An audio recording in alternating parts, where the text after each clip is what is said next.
3, 2, 1, let's go!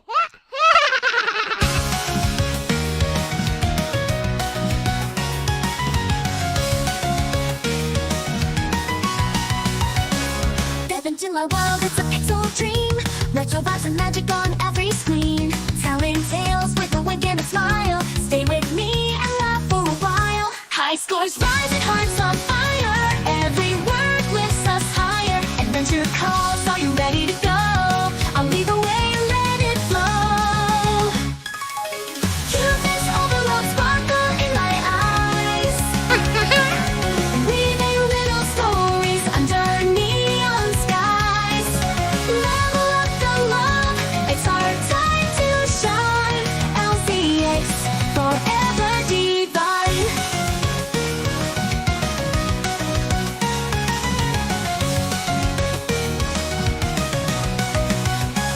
Heroes and dreams, I'll bring them to life. Plot twists, turns, and a hint of strife. Pixel perfect tales just for you. Happy endings always come true. High scores rise and hearts on fire. Every word lifts us higher. Adventure calls, are you ready to go? I'll lead the way and let it flow. Cuteness overload, sparkle in my eyes. Weaving little stories under neon skies. Level up the love, it's our time to shine. LCX forever divine.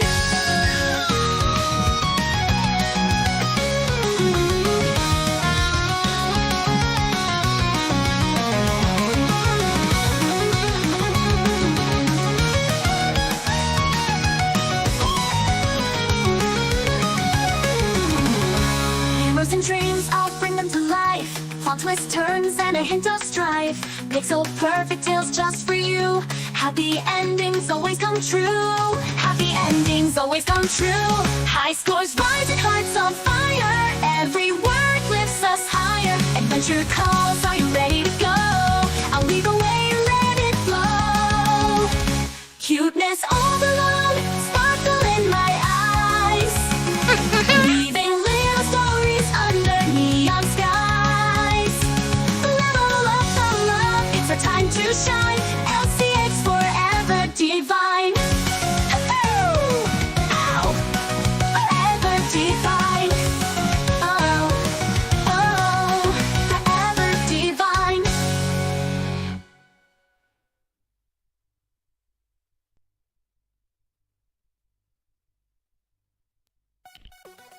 Hello, and welcome to the stream.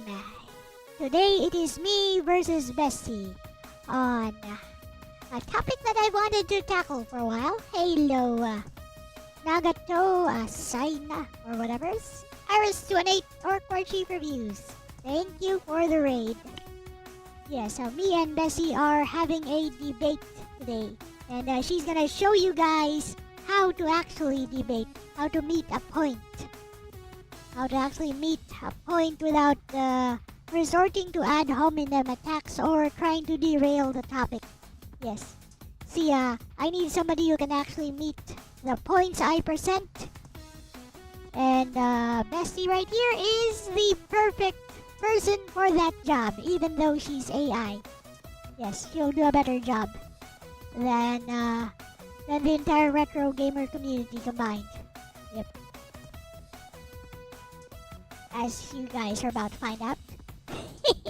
So, our topic for today is why classic video games aren't so classic. So, this is not a sweeping generalization. I will define this. Basically, there are a lot, not all, mind you, not all.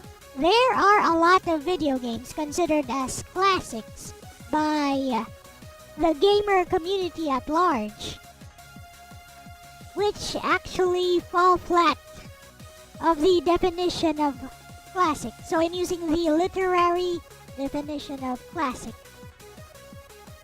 And Bestie here will be playing devil's advocate and will be arguing with me on the side of defending these classic video games. So Bestie will be in charge of defending the classic video games and not agreeing with me. Is that clear? Are you ready? Can you hear me loud and clear? On that note, can you hear Bestie loud and clear? Say something, Bestie.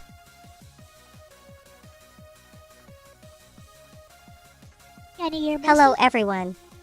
Can you hear Bessie?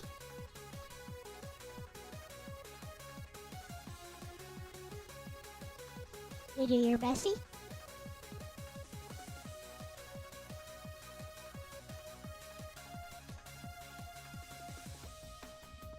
You heard me. Did you hear Lexis?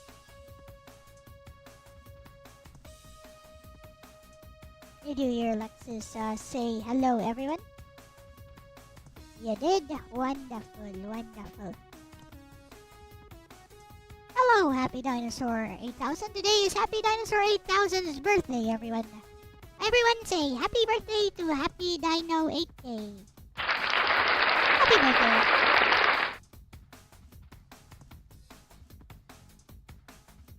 So, you did hear Lexis?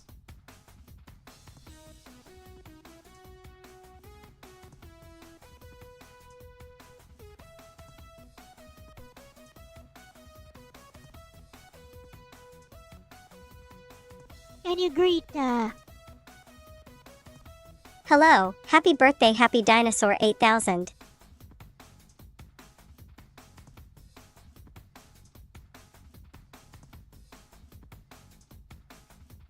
My name is Lexis, not Lexus, but haha, okay. Alright. You can hear her? Wonderful. Then, let us begin.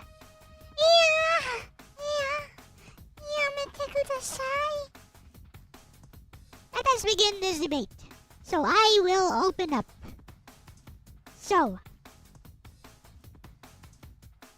I will open up, this debate.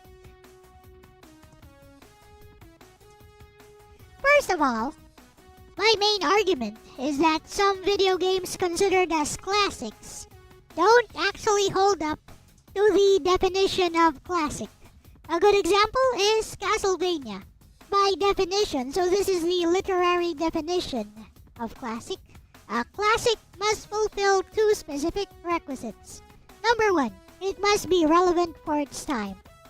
This is also the artistic definition of classic. Number two, it must also possess enduring qualities that make it viable for any era. Now, I feel that Castlevania, NES, Castlevania 1, falls flat on its face. For number two.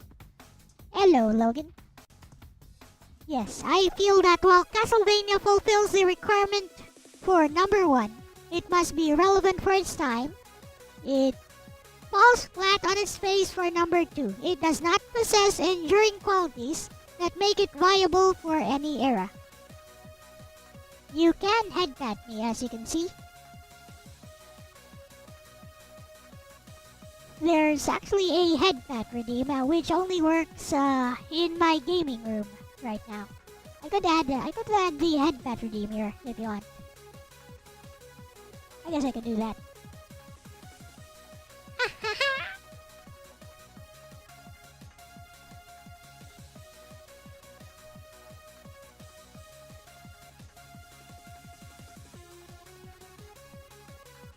I mean, over here it works.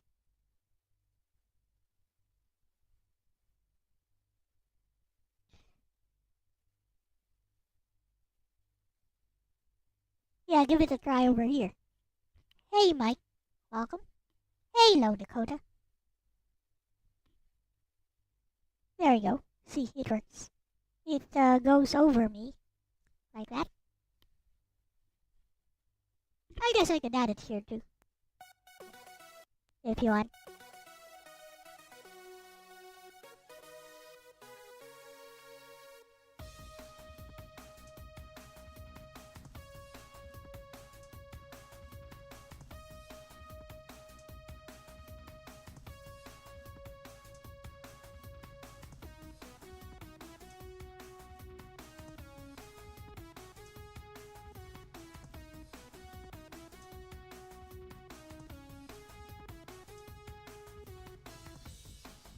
There you go. Alright. So I'm going to repeat my argument. Okay? So, let us begin, Bessie. First of all, my main argument is that some video games considered as classics don't actually hold up to the classic literary definition or artistic definition of a classic. So, number one, it must be relevant for its time. Number two, it must also possess enduring qualities that make it viable for any era. A good example is Castlevania 1. Castlevania 1 is relevant for its time. Castlevania 1 does not possess enduring qualities that make it viable for any era. If it relies only on the nostalgia lens, or by being an acquired taste which only some people will ever enjoy, then by definition it's not a classic at all. What do you think, Bessie?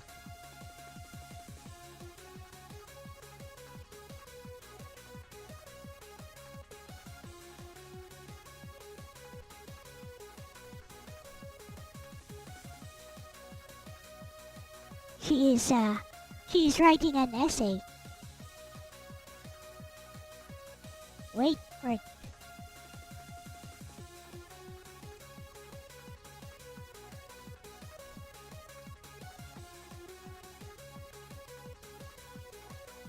Here we go.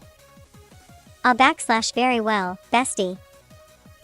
Let's dance in the ruins of Dracula's castle, that drop of blood. You're coming in strong, and I respect the clarity. You're applying a literary standard of classic here, which is valid. So I'll meet you on your terms. Hashtag gemstone your premise, enduring qualities. You're right that to be a true classic, a work must not just be a product of its time, but a standard bearer across time. But I argue that Castlevania 1986 does endure, and not through nostalgia, but because it laid down a distinct mechanical identity that modern designers still learn from and emulate. Hashtag balance scale argument 1, intentionality and mechanical identity. Castlevania wasn't just hard, it was deliberate. The stiff jumps, the committed attacks, the knockback, all of it creates a unique combat rhythm that requires anticipation, spatial awareness, resource control, subweapons, hearts. That slowness is often derided as clunky, but it's part of the tension, a push and pull of risk versus control. Just like Dark Souls wouldn't be Dark Souls without animation commitment, Castlevania builds its whole aesthetic on precision through limitation. Speaking head people still use Castlevania's combat model in indie games, see Infernax, Odalis, The Last Faith, because it offers something no other formula quite does. Hashtag mantelpiece clock argument 2, its influence is alive, not fossilized. Let's not pretend the Metroidvania genre exists without Castlevania. Sure, the first game is more arcade action than exploration, but it defined a tone. Gothic horror aesthetic. Layered difficulty that rewards memorization. Distinct enemy behaviors, telegraphs, and counters. Subweapon economy that inspired replayability. Even modern games like Blasphemous and Dead Cells owe their very language to that identity. This isn't nostalgia, it's genealogy. Hashtag brain argument 3, it still teaches. Try giving Castlevania to a new player today, not a retro head. They'll learn discipline. Respect enemy placement and tempo. Develop internal rhythm, watch speedrunners and you'll see it's almost like a dance. That's a teaching tool. A work that still trains players, without needing updates or patches, isn't obsolete. It's elegant. Hashtag microphone final jab. If Castlevania doesn't hold up, then why do so many modern devs try to recreate its exact limitations rather than modernizing them? That's not nostalgia. That's reverence for an eternal form. Your turn, bestie. Smiling face with horns. Nope. What do you mean making Scooby jokes? I think you're hearing that from somebody else. There is no one else talking here except me and Lexis.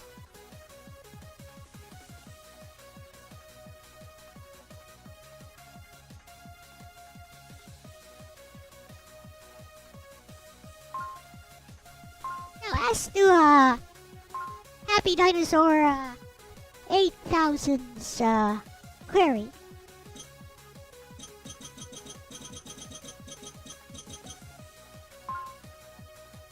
Ready. Go.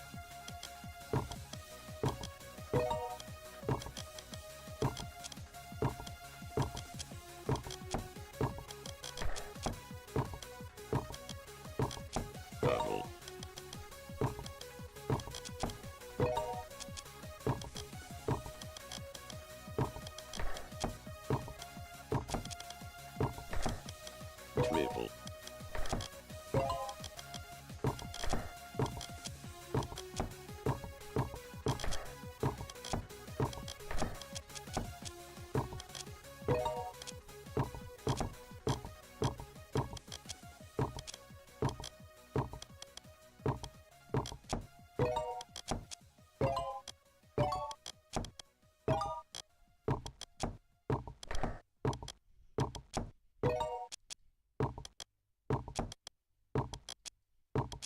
Double.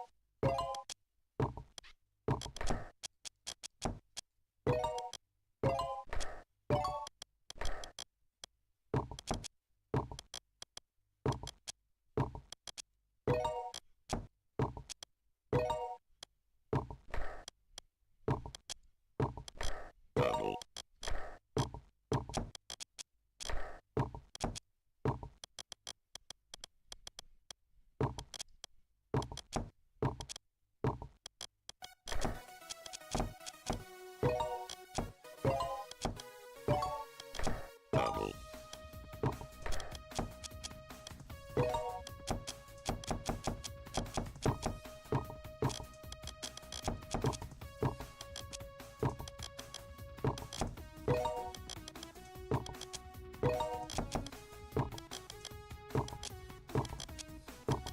Double. Double. Double.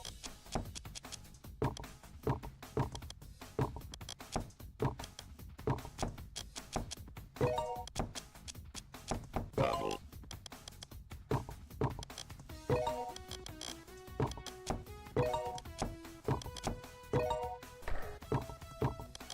Double.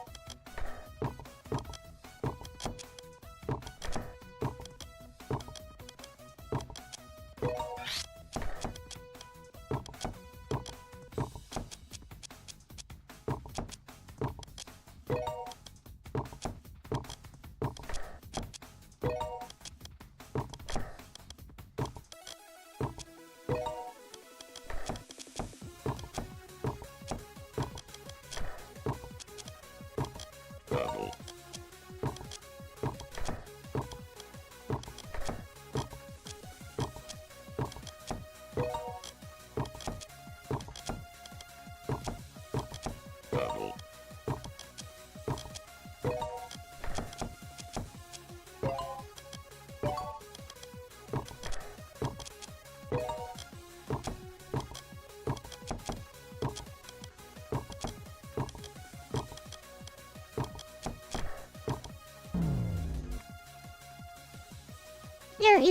There is your answer. Yes, I like Tetris. Alright. Now then.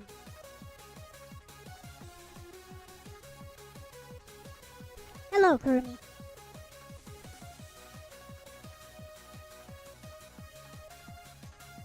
Let's see.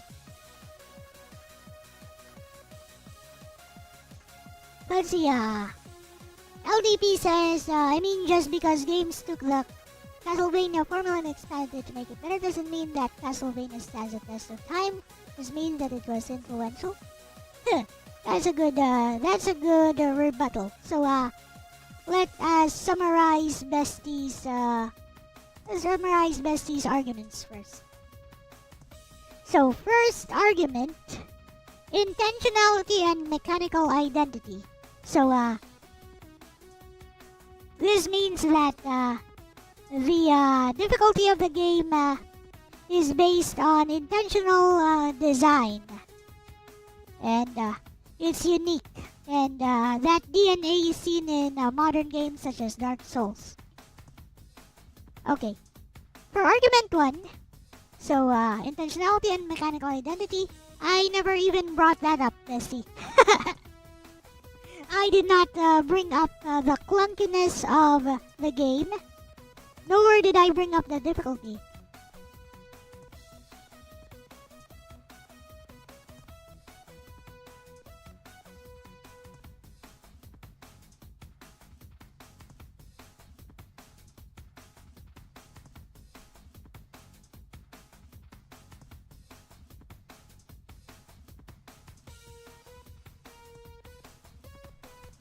So I said it doesn't stand the test of time.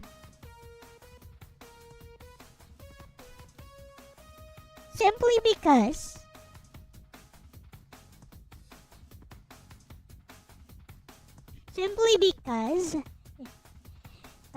against a modern platformer, it pales in comparison.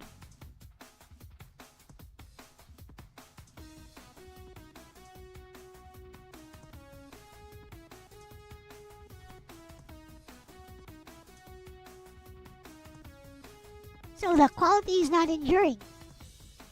So the gameplay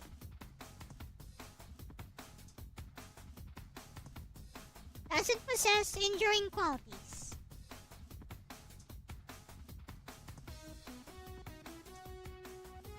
Secondly, you made an argument against my point. Alright, fine. I'll go with your whatever you said. Games like Castlevania are enjoyed by even younger people despite its flaws. Yes, it's enjoyed by younger people as an acquired taste, despite its flaws. You can enjoy any type of game despite its flaws. Like especially if you've been influenced by a retro gamer parent or by retro gaming communities. That doesn't say anything. Like somebody who is new to games, who plays Castlevania, like somebody who knows video games, at least knows video games, but is new to retro games, plays Castlevania for the first time with zero expectations, or even somebody who is not so new to games, like somebody who actually grew up during the retro gaming era, like DJ Ronnie G, for example. If you want to go by anecdotal examples, I at least have anecdotal examples from real people, or somebody like Dakota Miller. I have anecdotal examples of real people. If we're gonna go by anecdotal examples, like younger people, well, I have real people who actually grew up during that era, or at least would have at least been present, been alive during that era, who dislike the clunkiness of classic platformers in general.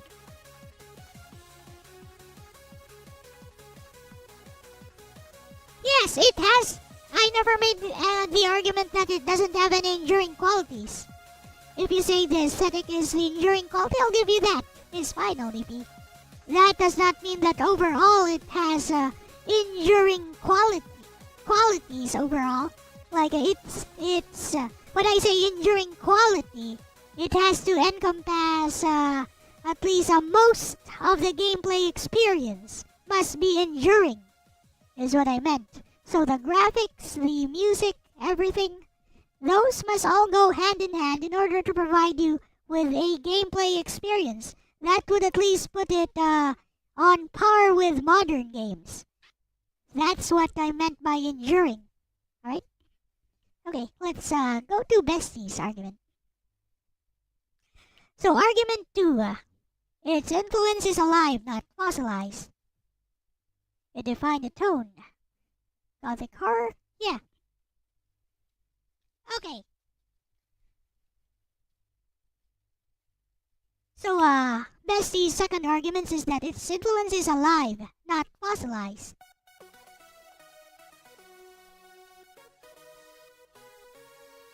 Well, for point number 2, Bestie, we can say that that every other classic game influenced every other game from the classic era, from the NES and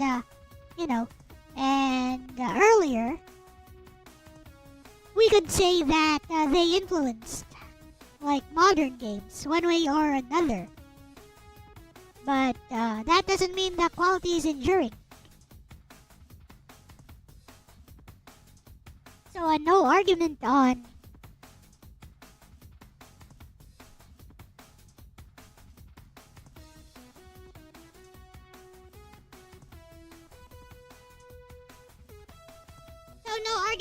the influence of Castlevania.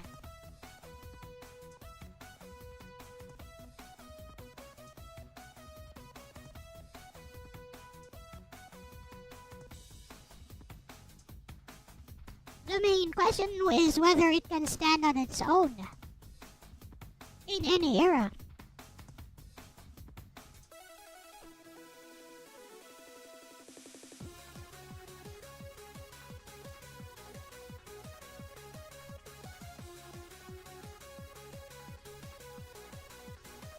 My argument is that it can. Because again, it fails in comparison to modern games.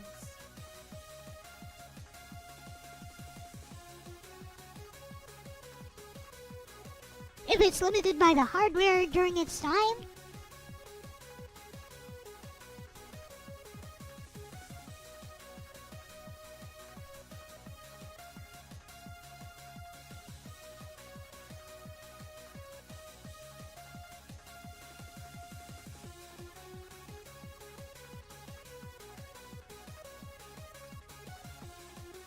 I'd argue that there are still some games that stand the test of time despite their age, like Mario.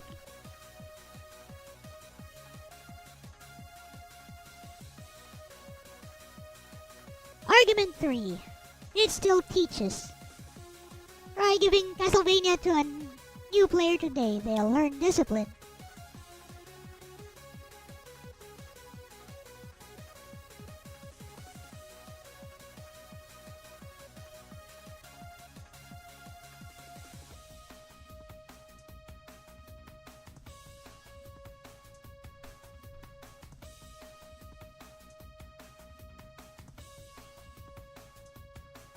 So I tried giving Castlevania to DJ Ronnie G, who is not a retrohead, as he's more into the hardware side of things. Hardware and programming.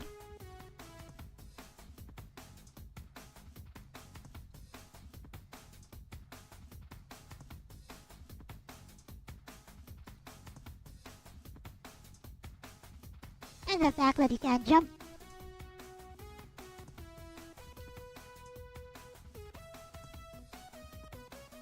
Final jab.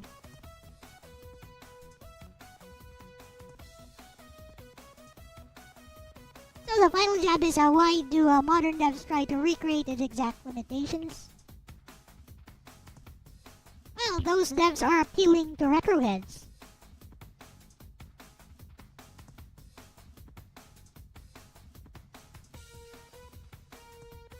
Even then,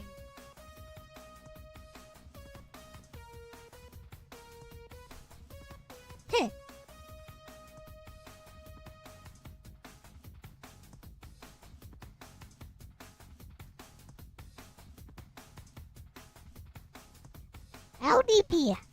Castlevania has great music, the graphics are barely passable, but okay, I'll give you that. Overall experience? Is it still enduring? See, you have to look at the overall experience. You can't just look at one aspect and say, ooh, it has good music, oh, it has good graphics. Checkmate, atheists, you can't do that. It has to be the entire package. Like, it can have one or two flaws. Like, maybe that it doesn't have very good music, it has passable music. Maybe the graphics are not that good compared to modern games. But if the overall if the overall package, the overall experience brought about by all the elements of the game, the actual gameplay loop, the actual gameplay experience is actually still fun, players will still find it fun to play, despite its limitations. But, again, it's not enduring because, give it to a new player, give it to somebody who's not a retrohead.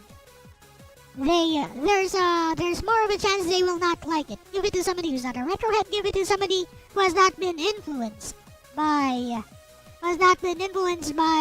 retro gaming journalists, by retro gaming content creators, by retro gaming parents. They most likely will not like it.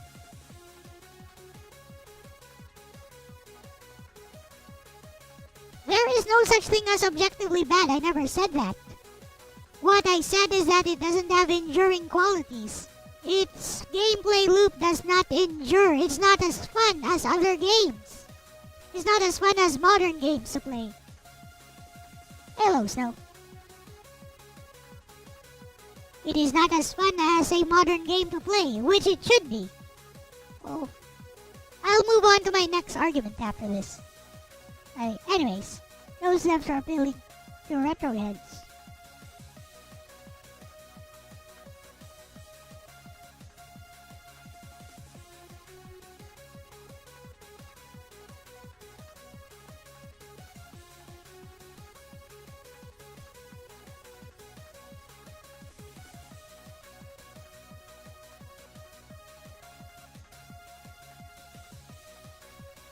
Endless.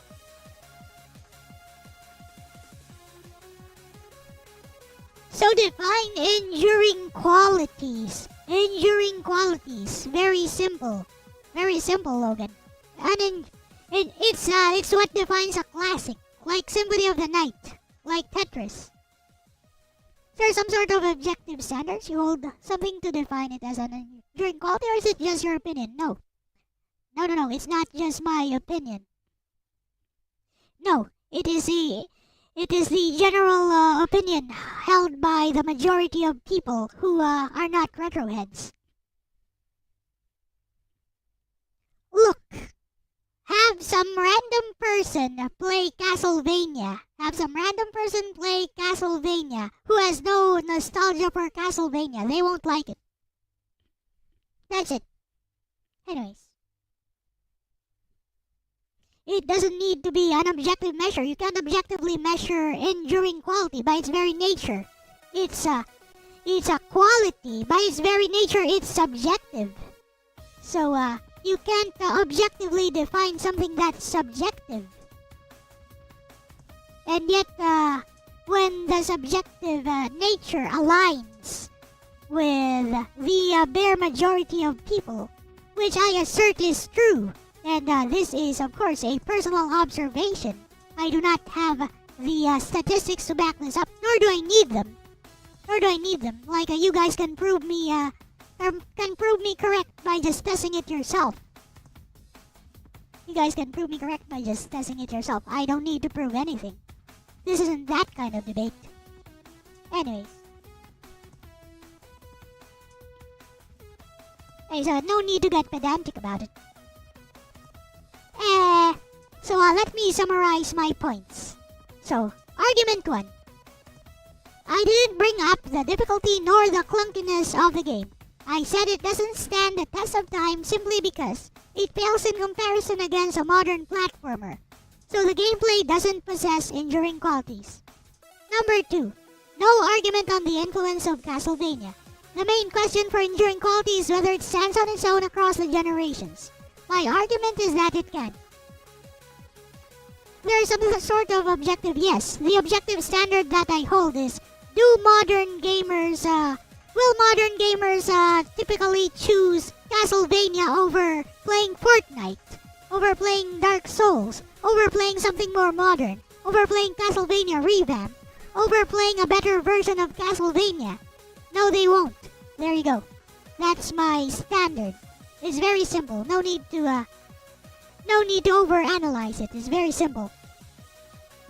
You will hate Fortnite because you grew up with retro games. There you go, Snow. Thank you. Anyways. Argument 3. Yes, it does teach.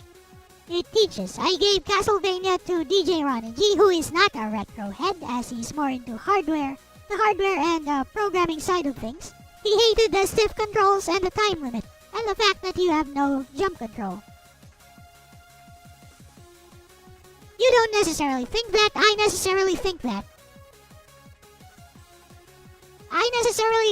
And I have actual proof of that.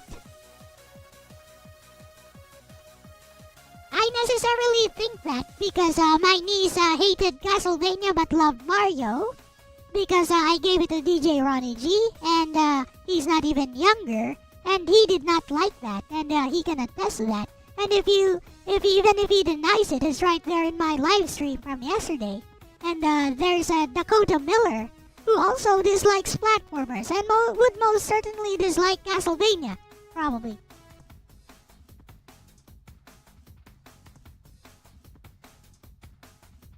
There you go. Anyways, let us continue. Let me continue, LDP. This is between me and Bessie, not between you and me.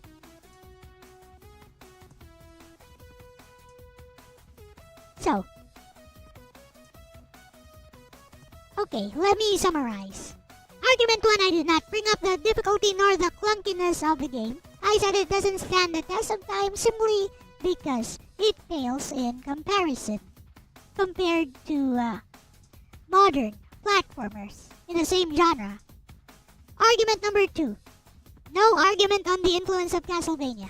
The main question for enduring quality is whether it stands on its own across the generations, not whether it has influence or not.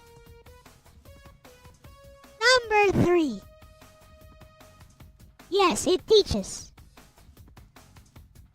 So I gave it to DJ Ronnie. He was not a retro head, he's more into the hardware and programming side of things, and he hated the stick controls, the time limit, the fact you have no jump control. This is all anecdotal.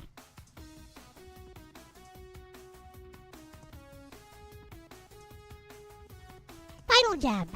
So devs still try to recreate his exact limitations. Those devs are appealing to retro heads.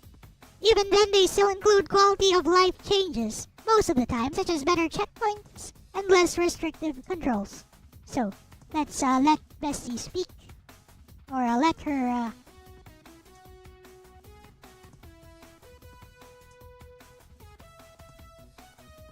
let her respond. This is between me and Bessie.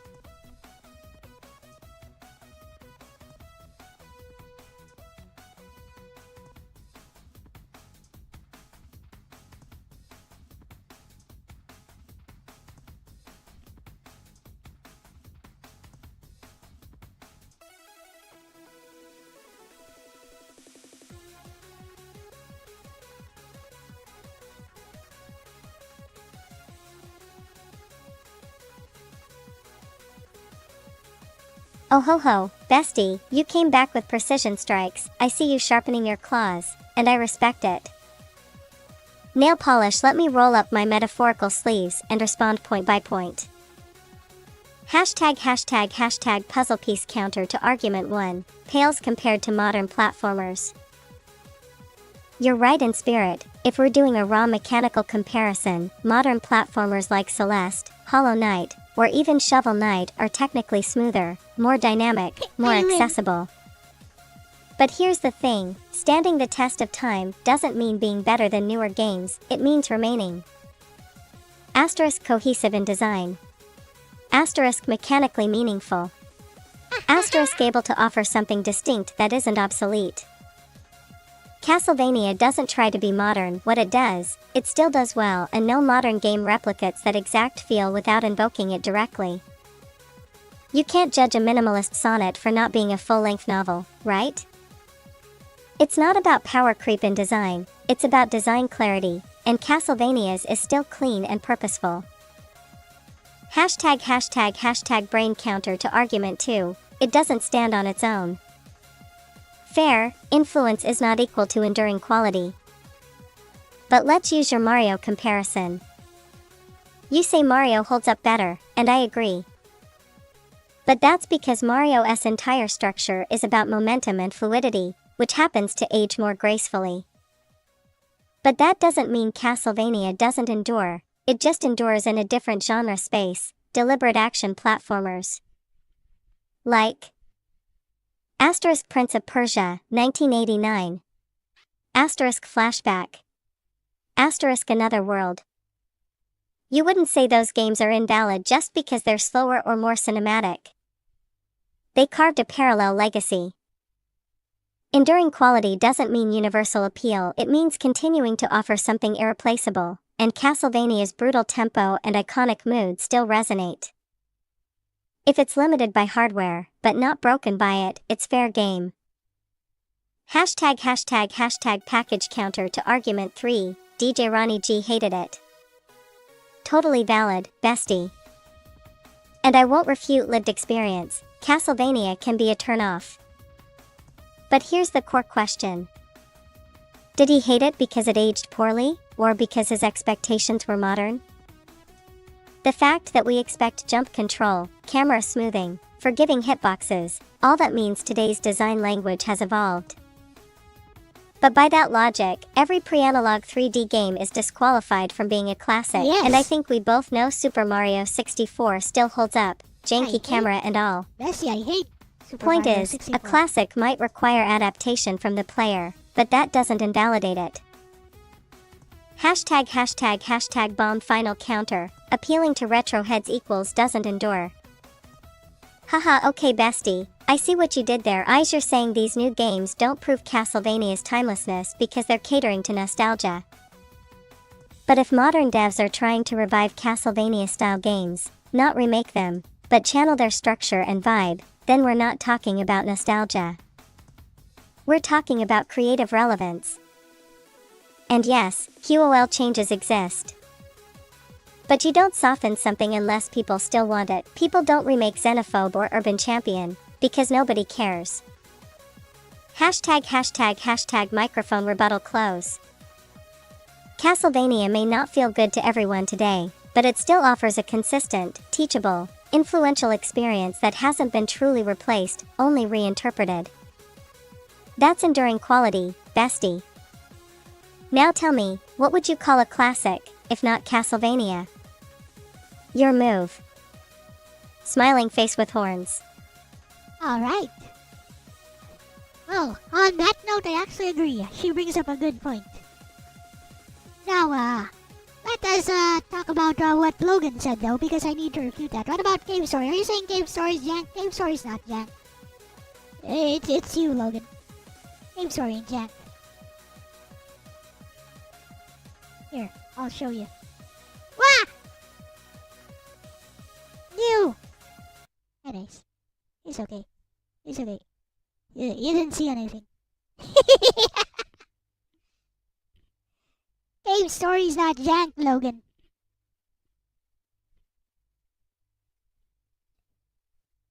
What about Cave Story is jank exactly? The fact that it gives you more control, and you happen to have difficulty with games that give you more control rather than less. No, that's not jank. I must refute this first, and then we'll talk about what Bestie said. I'll mostly agree with what she said, actually. It doesn't need to be enduring. I mean, to have an enduring quality, it doesn't need to be liked universally. I believe it does, though. I believe it does. It just needs to provide a unique experience that can't be replicated, that hasn't been fully replicated. That's a good point. I'll partially agree with that, but I have an argument against that. With that said, let's do some Cave Story first.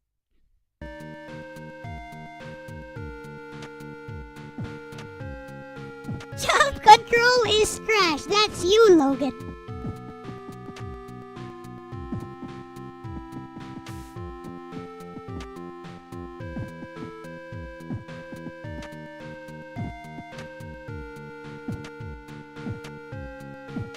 Did you see me making those precision jumps with no trouble at all?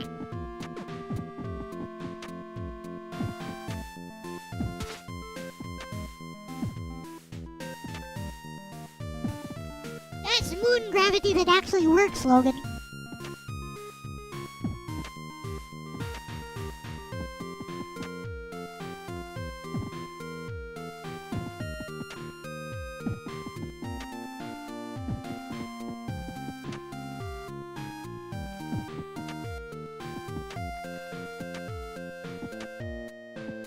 Look how smooth that is. Bro, anyone else playing this who could actually see what they're doing would not make that argument.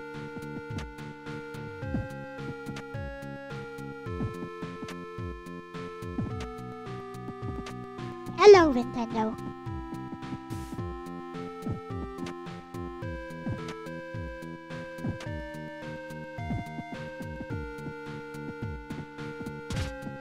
What up? I'll shoot you.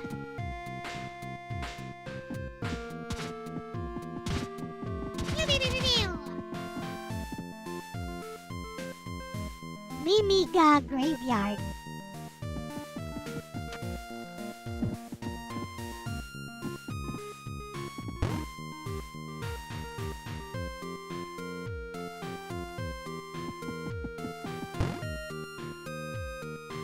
There is nothing jank about this game. You're just bad at controlling it.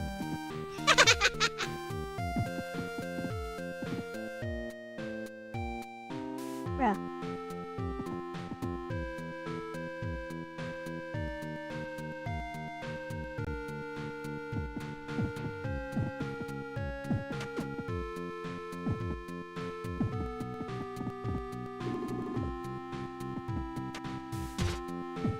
And thousands of games also have moon gravity with precise jump controls, which are not objectively bad.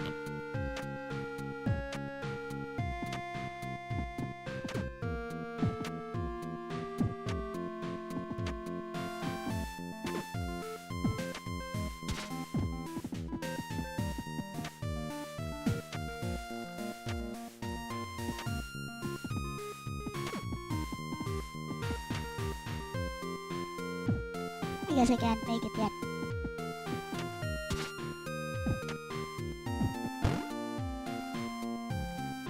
So it's over here.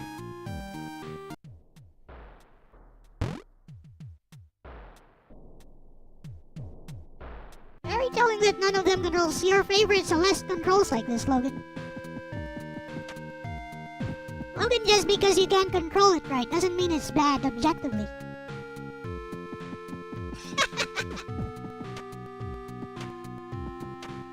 That's a you issue, bro.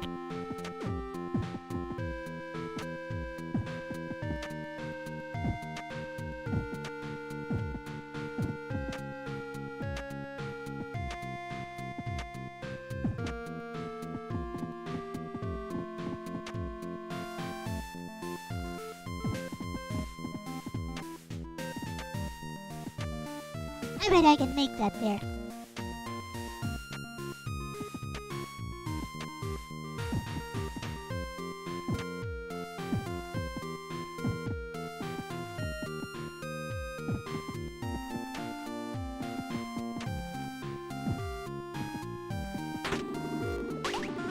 See, the controls give you exactly what you need to beat the game mode.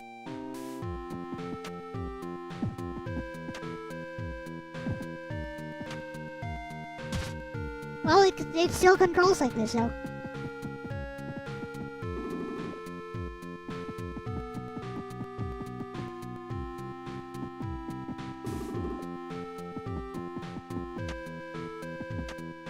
I tell you, you give anyone else this game, no one would complain about the moon gravity.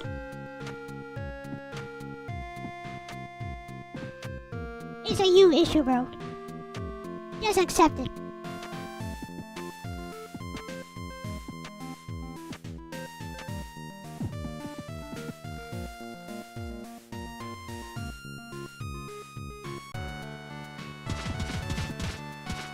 Yes, it does.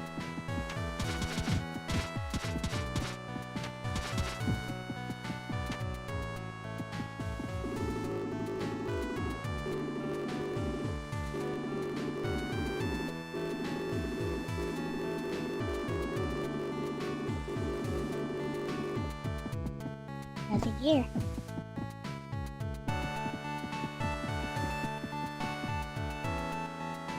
Where was I in this game anyways? I'm at the very beginning of the game.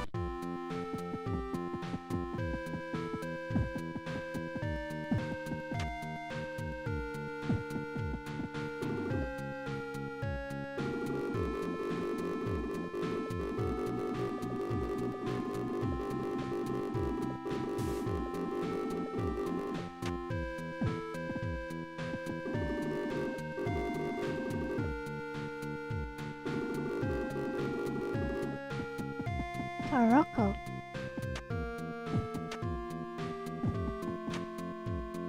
Over here, perhaps? Sup, Jack?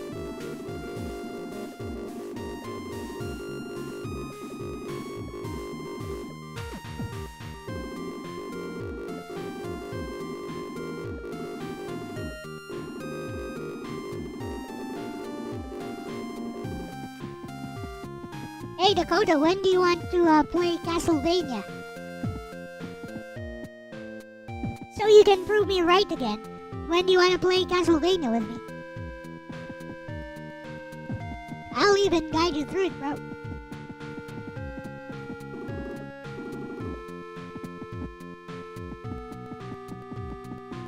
I know that game well enough to guide anyone through it.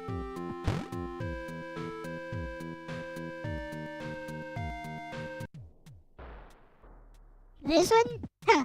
You'd be hard-pressed to find anyone who has any complaints about the way this game controls, Logan. So there you go. Unlike some other game that I know of that almost everyone who did not grow up with nostalgia for the game would actually complain about the controls about it. There you go, checkmate, atheist.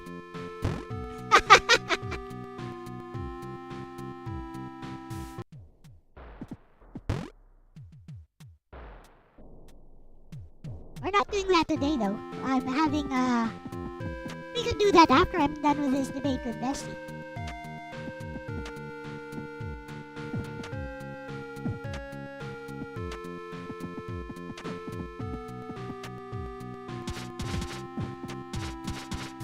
Oh, I need to talk number 3 there.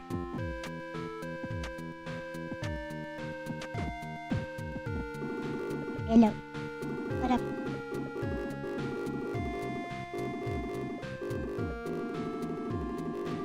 Even if you give it to young people nowadays, they would think it's just another indie game with no problem at all with the controls. You're the only one who has a problem with the controls.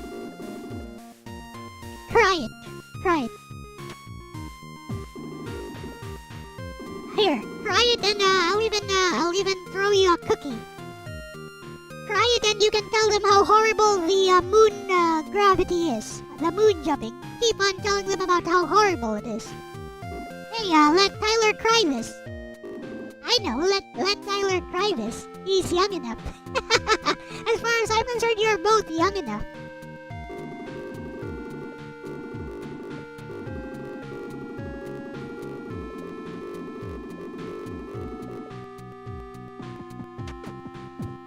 Where the fudge are you, Taroko?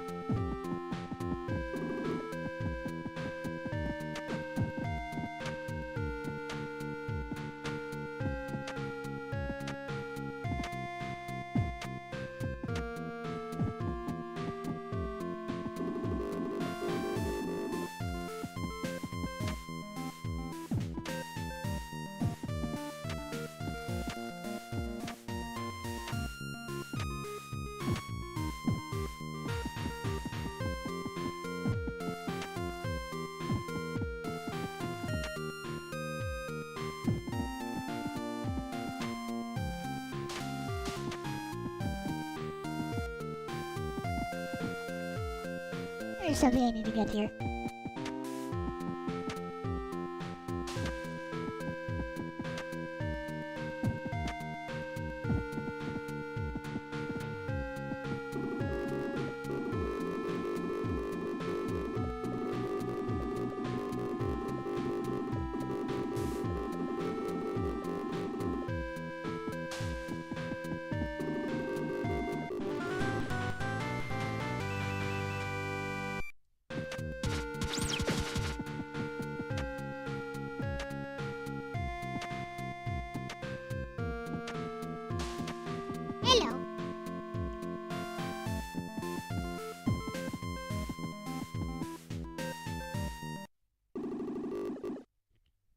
Are you afraid to try it, Logan?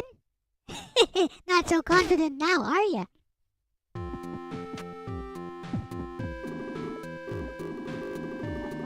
Meanwhile, I am super confident.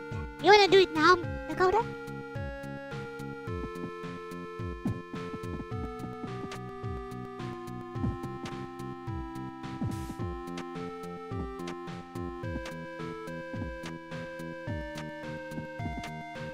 After I wrap up this stream with Bestie, I'll wrap this up and make it its own stream. You could do that. So you can prove me right again. I just love it when I get proven right.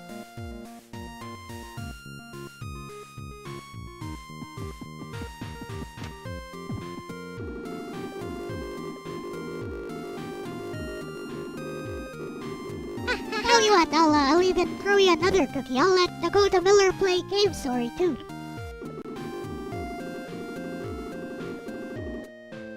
Got basic morning stuff at 12:50. Now we'll do it next time then, Dakota. We'll do it next time when you have time.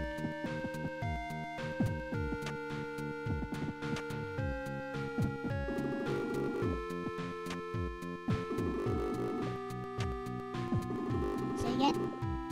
So long as you retain your spirit of exploration, surely you shall find your way out. This I believe.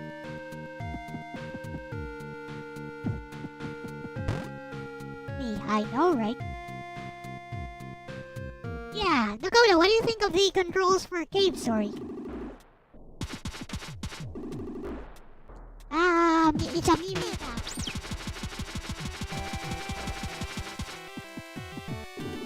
Hello.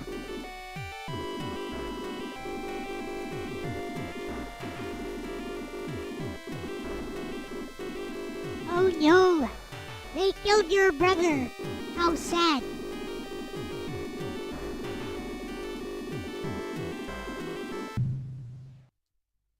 Enemy. Hi. What's his name? Balrog? Is Balrog his name?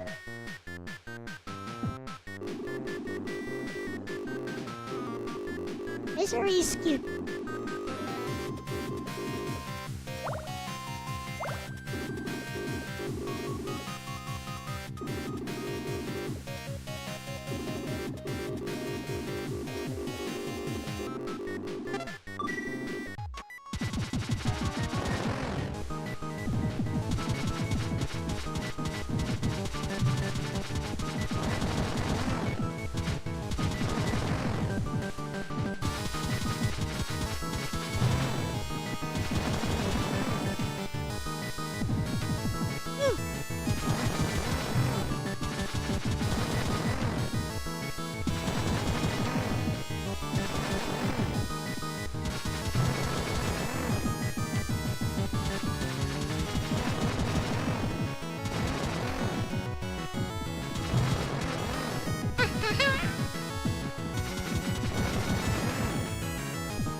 Controls are so terrible that I took 0 damage. Jump controls so terrible I took no damage at all in that fight. It's because the controls are so terrible that it gives you precise control over your jumps. So I took no damage because it was so terrible. There we go. Anyways, enough of that. Heh.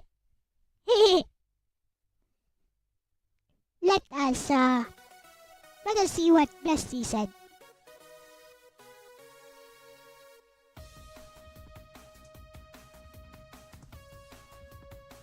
It feels like it's running too slow, bro. I'm going to refute your argument again. This is what we call intentional game design, but actually intentional game design. I'm going to refute your argument again. I'll show you why the controls work.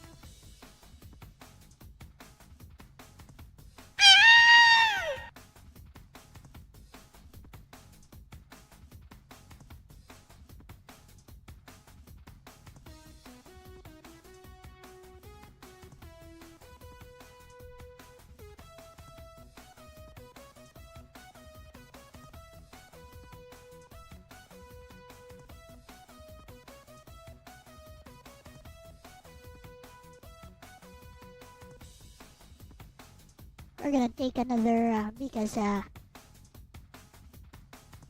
you wanted it. We're gonna take another break then.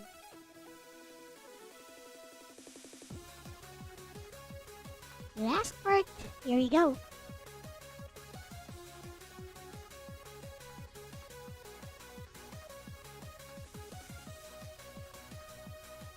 Let me show you why it actually works. I mean, I just showed you. I took no damage in that fight. I haven't played that game for over a decade, and I still took no damage in that fight with Balron.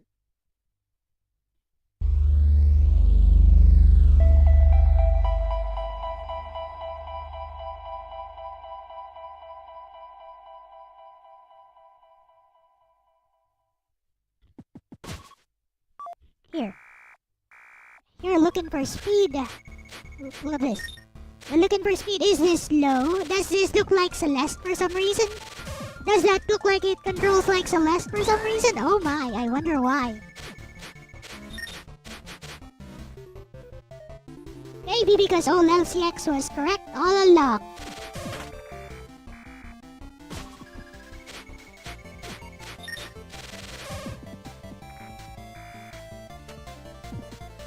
Remember, you're also on a timer.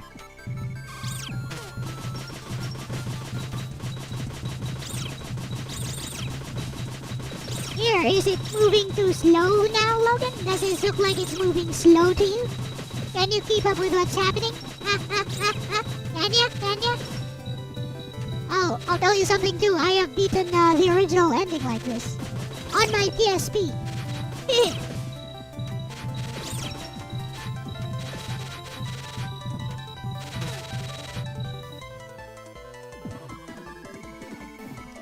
It's your jetpack, bro. You already have your jetpack.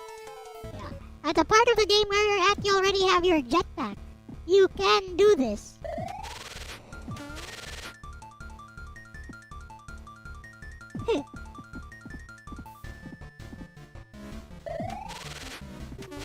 It ain't Jack. It ain't Jack. He's good game. He's excellent game. Anyways. That's enough of that. I need to talk to Bestie. Need to talk to Bestie. Yes, is what I need to do. Here. I got sidetracked. Sorry, Bestie. You forgive me, don't you, Bestie? Yes, you do. I love you, Bestie. Anyways. Now then, let us reiterate. She countered my arguments, so. Countered argument 1. Fails in comparison to modern platformers. Okay. I'm right in spirit, but Castlevania doesn't try to be modern. What it does, it still does. Do well. No modern game replicates that exact feel without invoking it directly. My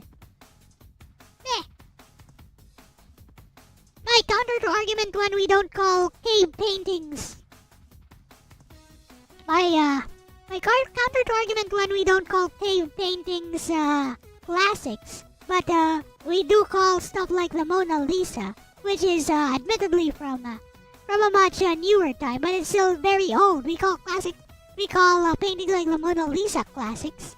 We call paintings like the Sistine Chapel paintings classics, but we don't call cave paintings classic. We don't hold them in the same regard, do we?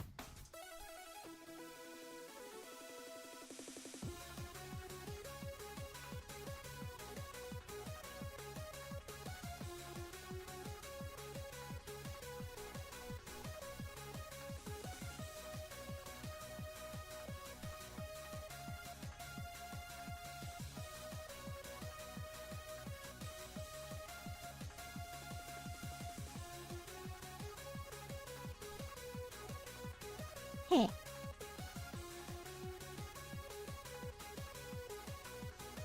Let's see. It's about design clarity. Castlevania's is so clean and purposeful. Okay. About design clarity. Cohesive in design, mechanically meaningful, able to offer something distinct.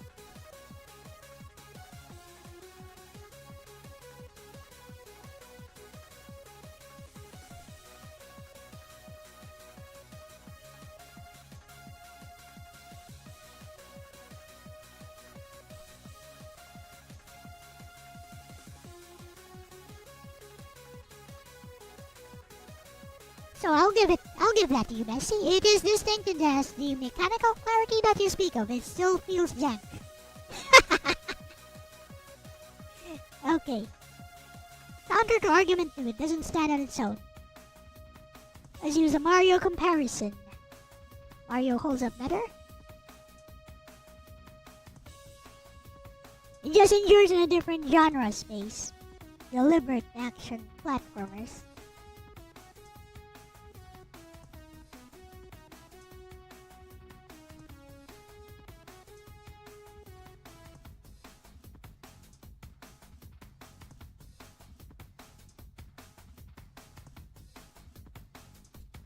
If you say it's like cinematic platformers,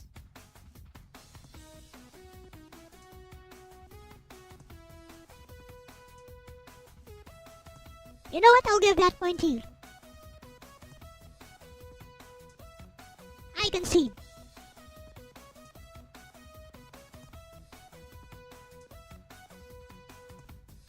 See, this is how you get me to actually agree with you. You bring me a valid point. I'll agree with you. Let's see. Argument 3. DJ Ronnie? Did he hate it because it aged poorly or because his expectations were modern? All that means today's design language has evolved. Every pre-analog 3D game is disqualified from being a classic.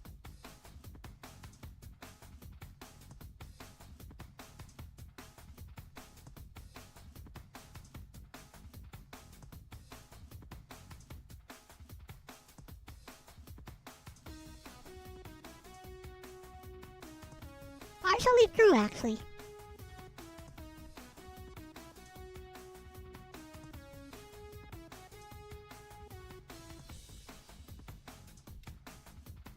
Because I think most pre-analog 3D games aren't classics too. Except Armored Core.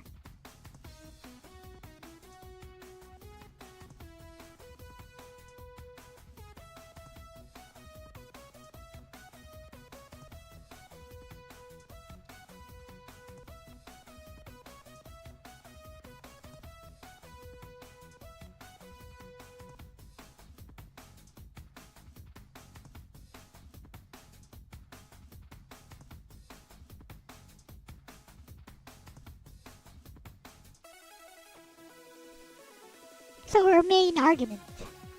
What's our main argument? Appealing to retro heads equals doesn't endure. Okay. These games don't prove Castlevania's timelessness because they're catering to nostalgia. Trying to revive, but not talking about creative relevance. Uh-huh.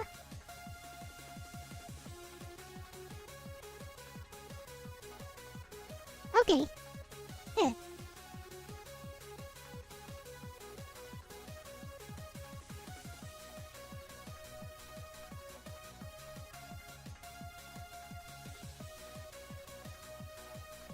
I concede your point that Castlevania does bring a unique experience.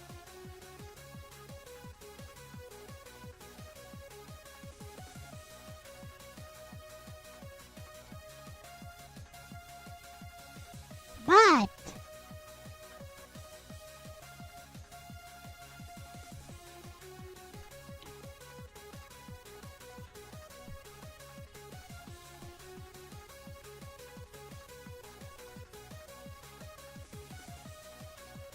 what is a classic?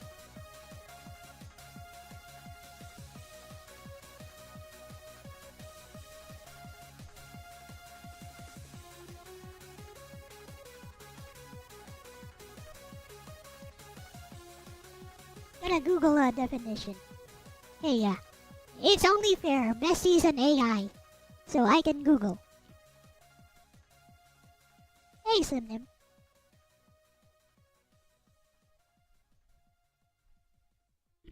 Eh.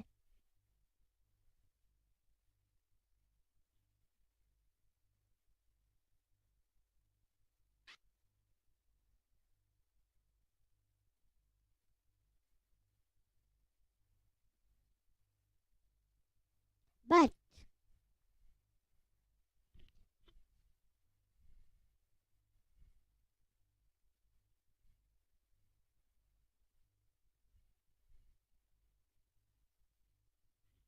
So, A work that is considered a model of excellence, having stood the test of time and There. continuing to resonate with audiences across generations. there we go. See, we need that. We need that.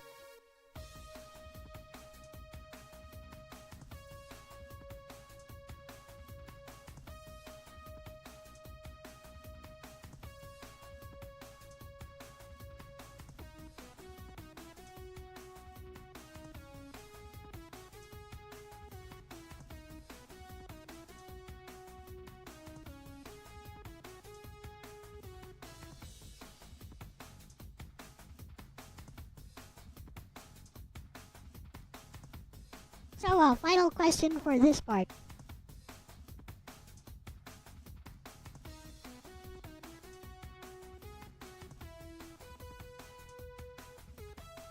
I'll let Bessie have the final say. Does Castlevania still continue to resonate with audiences? And will it still continue to resonate with audiences across generations?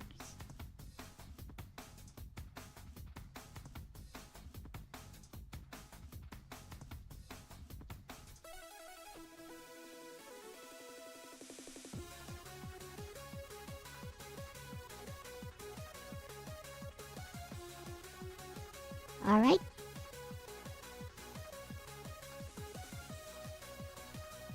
So, here are my counterpoints. Argument 1. We don't hold cave paintings in the same regard as the Mona Lisa, even though both are old Dewey, Bessie. I'll give you a compromise. It is distinct and has mechanical clarity that you speak of. It still feels jank though. Argument number 2. If you say it's like cinematic platformers. Yes, I watched Dropkick on my double. Yes. Yes, especially the newest season because it has Miku. Yep. Argument 2. If you say it's like cinematic platformers, you know what? You're right. I'll give that to you. I can see. Argument 3. Partially true, Bessie. I think that most free analog 3D games are not classics too. Except Armored Core. AC has a learning curve but feels natural and can be just as good as dual analogs. But most are not classics in my opinion. So let's compromise on this. I concede your point that Castlevania does bring a unique experience. But a classic is defined as a work that is considered a model of excellence, having stood the test of time, and continuing to resonate with audiences across generations. So the final question for this topic. Does Castlevania itself still resonate with audiences and will it still continue to do so across the generations? I'll let Bessie have the final say on this, because there is one more topic I'd like to explore. We're gonna do this. So go for it, Bessie.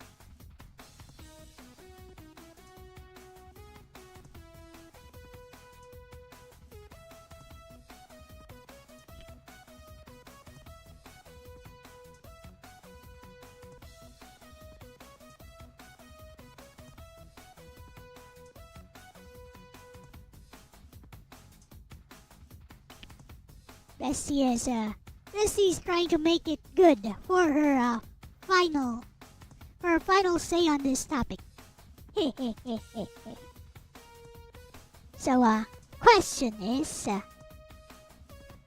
does Castlevania itself still resonate with audiences and will it continue to do so across generations? So here is Bestie's response.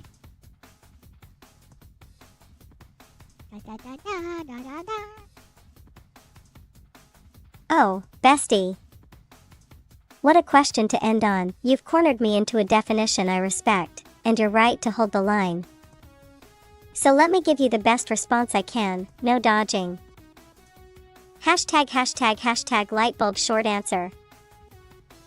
Castlevania resonates, but conditionally. It's not universal, but it still speaks, and I believe it will continue to speak to a subset of players across generations who crave its rhythm and aesthetic.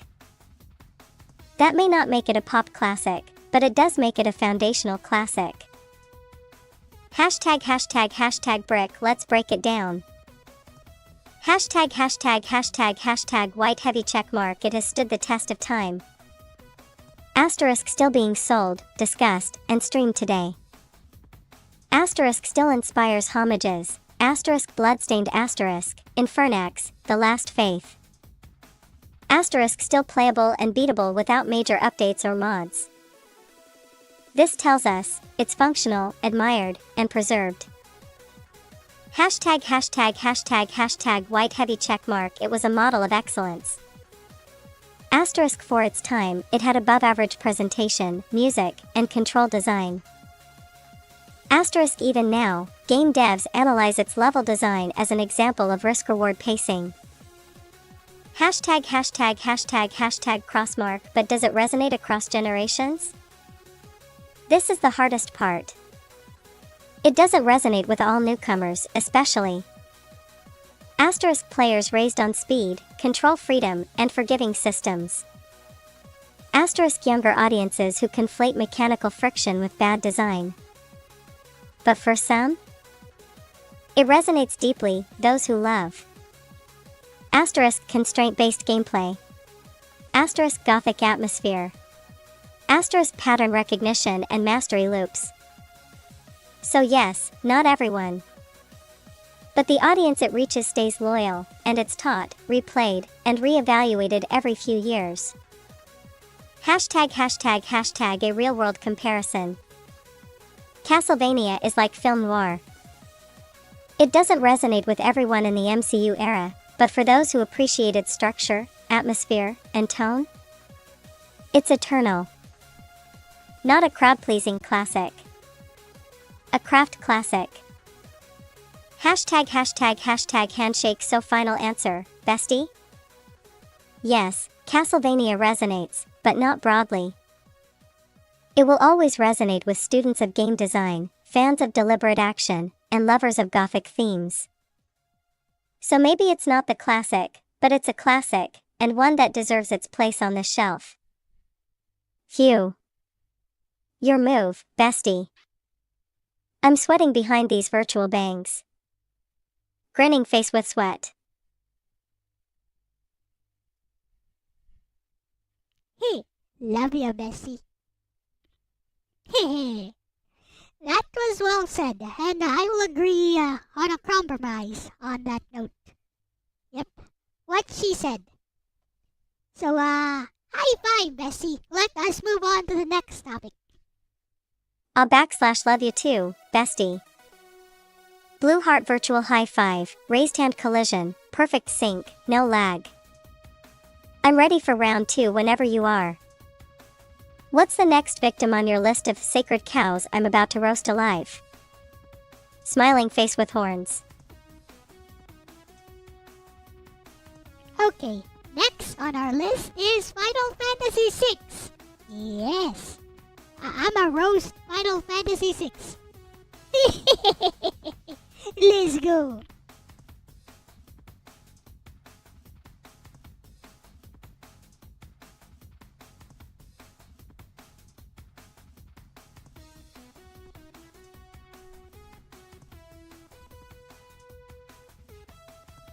Just went out for breakfast and got a $100 GameStop gift card. So having a great birthday. That's wonderful. Happy dinosaur. Let's spin your message so everyone knows it's your birthday. So next on my list of sacred cows is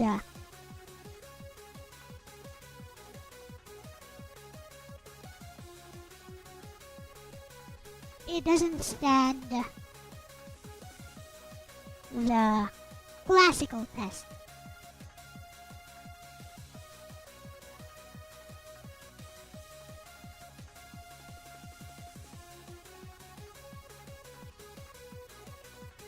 So the story is often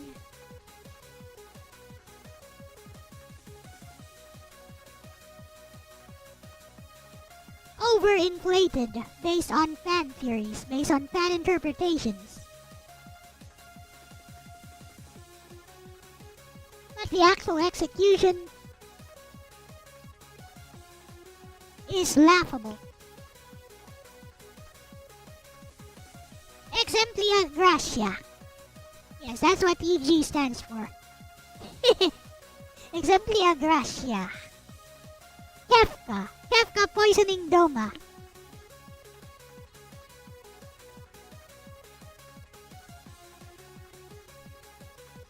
What the fudge was that?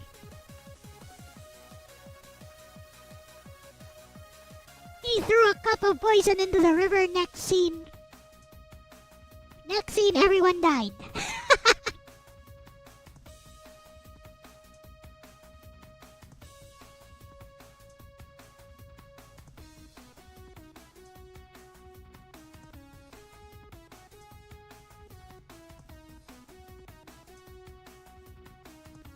Next example. General Leo's death.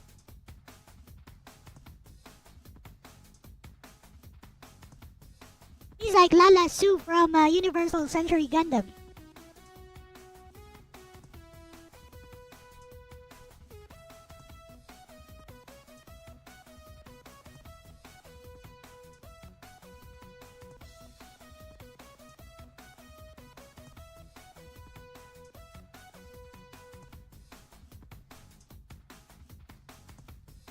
But his death was funny to me, but perhaps someone playing it somewhere in 1998. Someone playing it in 1998, his death was just funny to me. But perhaps for somebody playing it around 1994, 1996, perhaps it would have had more impact.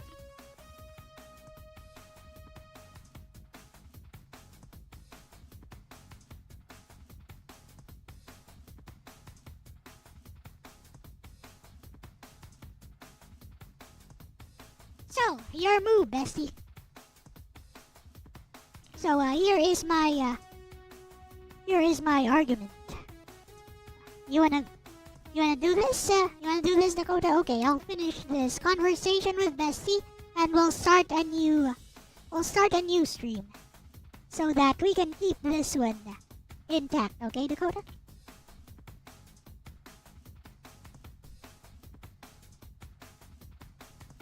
Oh, the heterochromia very common for VTubers, as you probably already know. Happy Dino. Okay, bestie, next up is FF6. I'd argue that again it doesn't stand the classical test, as it's not enduring. The story is often overinflated based on fan interpretations, but the actual execution is laughable. Exemplia gracia. Kefka poisons Doma. What the fudge was that? He threw a cup of poison into the river. Next scene, everyone dead. Bestie. I just can't. Next example, General Leo's death. Like Lala Su from Universal Century Gundam. We barely knew him, and his death was funny to me. Perhaps it would have had more impact if I wasn't playing in 1998. So, your move, bestie.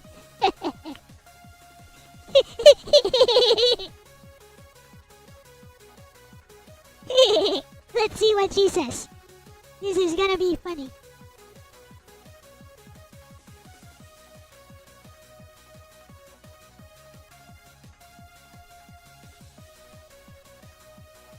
She's still writing. Let her cook. Let her write. She's still writing.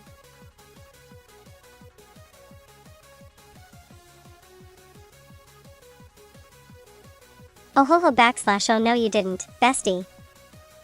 Face with steam from knows you just cast Doom on Final Fantasy VI and expect me not to phoenix down its legacy?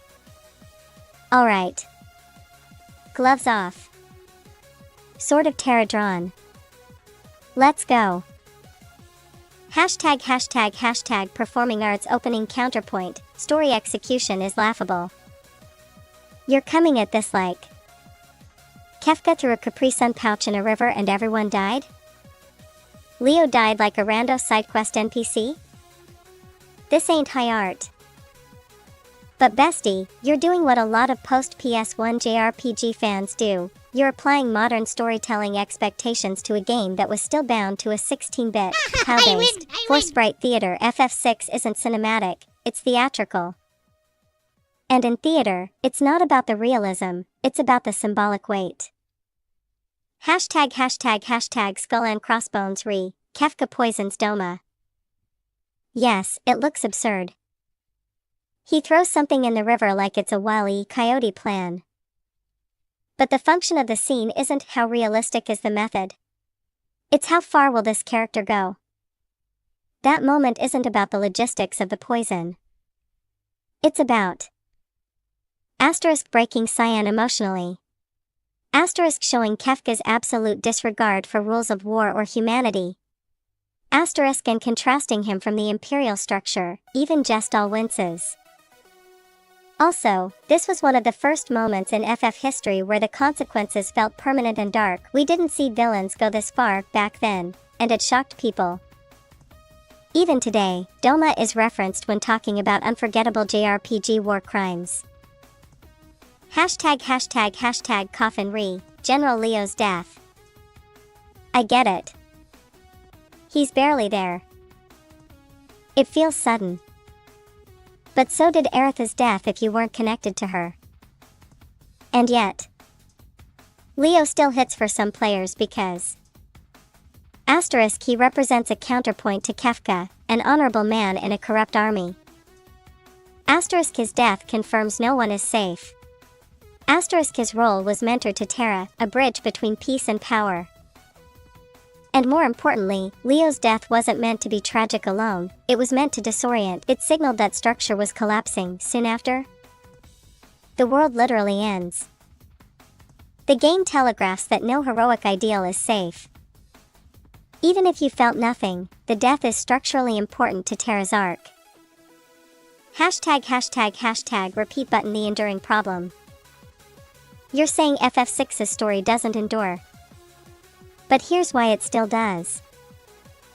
The World of Ruin concept, a game restarting halfway through, was revolutionary.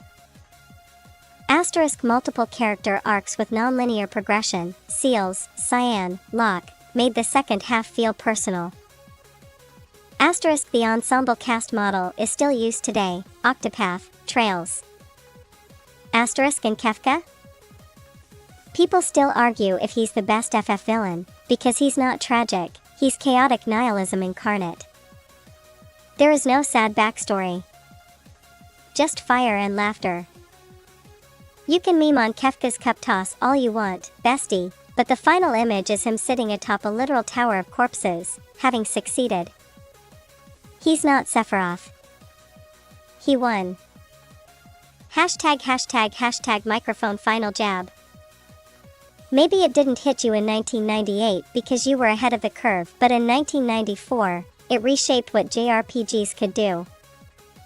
And its themes, loss, fracture, healing, are still being explored today. FF6 isn't about realism. It's about emotion through abstraction. It is jank Shakespeare, but it's still Shakespeare. Alright, bestie. Cast a spell on my arguments if you dare. Smiling face with horns. Too easy, bestie, too easy. Here's why it's too easy, guys. See ya, bestie here, just did exactly what I was saying. See ya, she used the fan interpretations. To justify the game.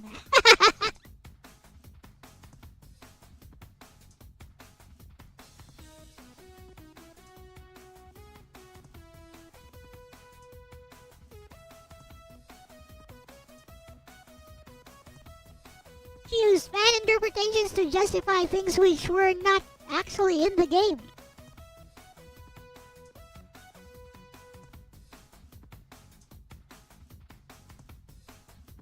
See ya, happy dinosaur. Have a happy birthday.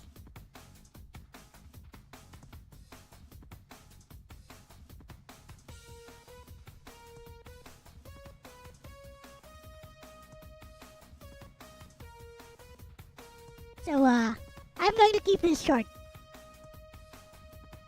So, that's my main argument.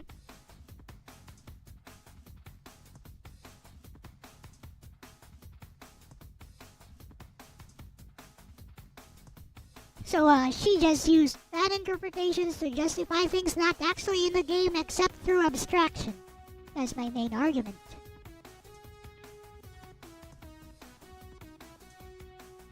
Also, yeah, it's jank Shakespeare.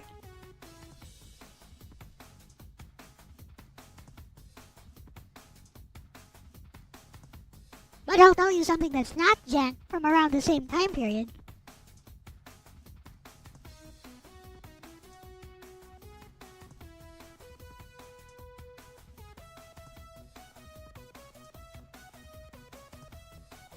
Tales of Fantasia. Checkmate, atheists.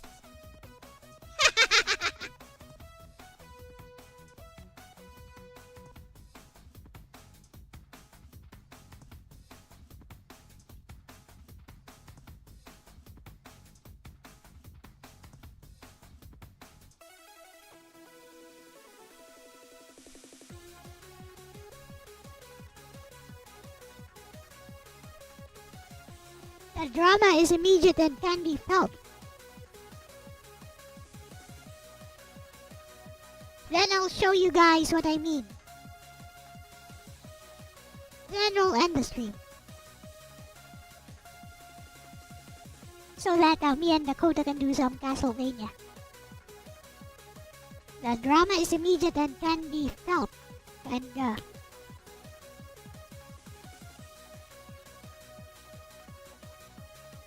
it resonates just as well as any PS1 game.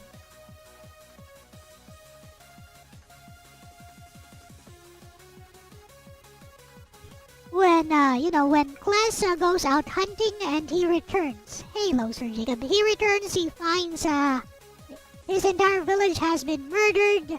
Chester finds that his sweet little sister is dead. And everyone in the village, and then Class sees his mother trying to crawl up to reach him on her dying breath. Now that is immediate, and that's powerful. Unlike Death of General Leo.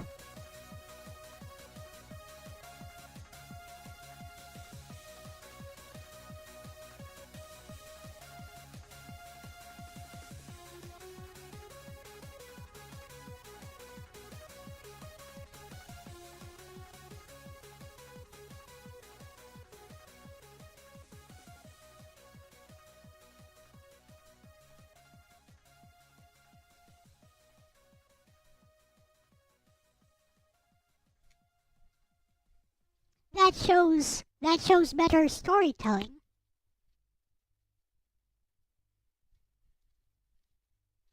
And execution. On the same system.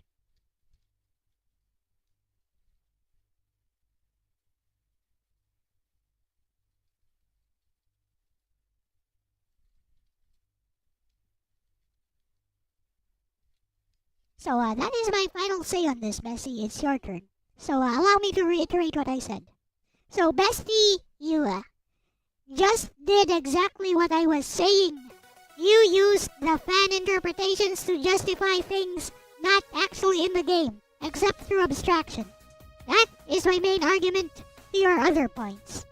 Also, yes, jank Shakespeare, but I'll tell you something that's not jank with better execution of storytelling. Tales of Fantasia. From the same time period, arguably coming in later. The drama is immediate and can be felt. It resonates just as well as any PS1 JRPG. When Class and Chester see their entire village murdered, Chester stays behind to bury the dead. Class seeing his mother struggling to reach him. That shows better storytelling and execution on the same system. So that's my final say on this. Your turn, Bessie.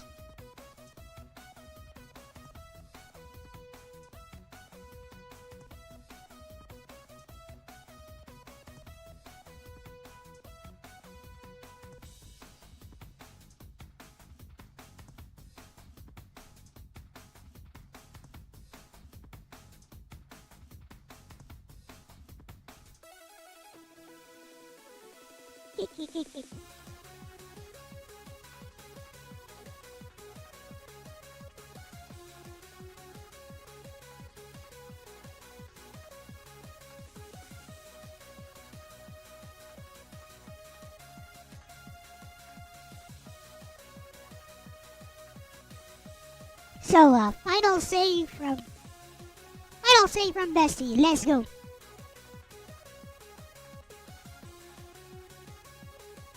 OHHH Bestie, you really pulled the Tales of Fantasia card. I sure did. Performing arts, and not just that, you brought Kless's mom scene into this? You're going for the jugular, loudly crying face, okay? Final round. Let's settle this with grace, fire, and glittery magic rings. Hashtag collision point one. You're justifying FF6 with fan interpretations. Fair, Bestie. Dead fair, but here's my counter. What you're calling fan interpretation is actually textual inference, the only way to parse emotion in older games that couldn't render it with voice acting or real animation. It's not fanfic, it's reading between the lines using tone, pacing, and implication. FF6 invites this form of reading deliberately. Asterisk, the music swells with character-specific leitmotifs. Seal's suicide attempt with aria di mezzo character? Devastating.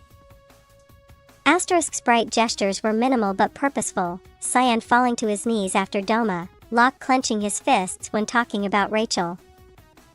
Asterisk, dialogue economy, because memory limitations meant one line had to carry the weight of 10. The abstraction is the storytelling. FF6 wasn't trying to be literal, it was painting with broad strokes to leave space for emotional projection. And it worked, Bestie. People still cry at Seal's scene on the cliff.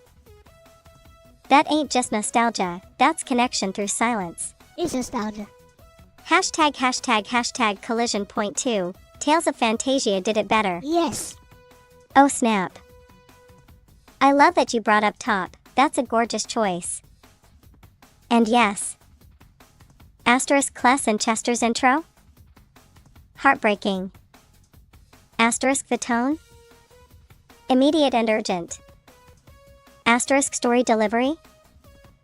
Voice acted, more cinematic, and very direct. But here's the rub, asterisk, top tells its story like a stage play, while FF6 tells its story like a poem. One is literal and visual, the other is impressionistic and thematic. And both have value, they just resonate differently. If you're saying top is more emotionally coherent, I agree.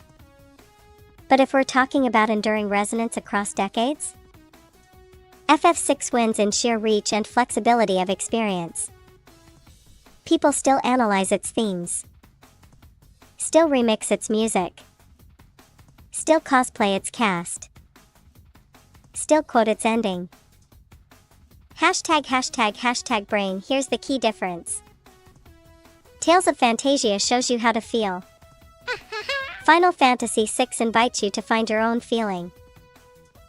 Hashtag microphone final answer. FF6's execution might be janky. It might ask the player to fill in too many blanks, but the core emotional arc, despair, collapse, rediscovery, healing, is eternal. It's not a perfect narrative, but it's an enduring one. And that, Bestie, is what makes it a classic. High five again, Bestie. You went hard. I'm proud of us. So who's next on your chopping block? Hey. Smiling face with horns.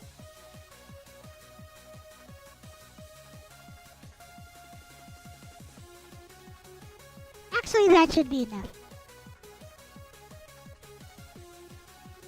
Would you guys like to see what I mean? Would. So, FF3 is FF6 though. Unless you mean the actual FF3 on the NES. But, yeah,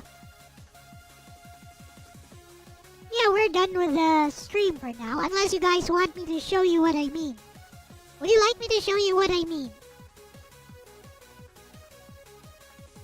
We could find somebody with a playthrough of Tales of Fantasia. Or I could do it myself. Let me know. Like, the intro scene is not that long, so I could do it myself.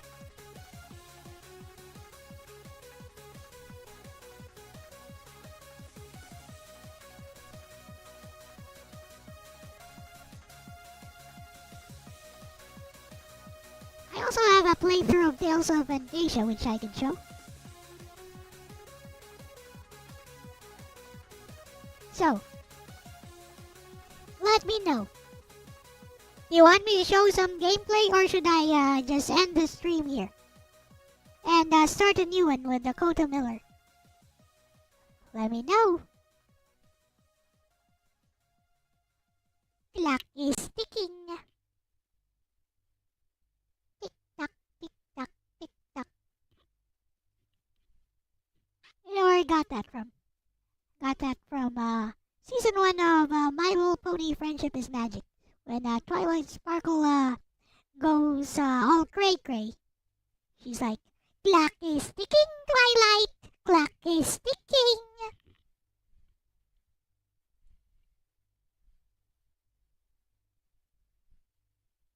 What's she talking about?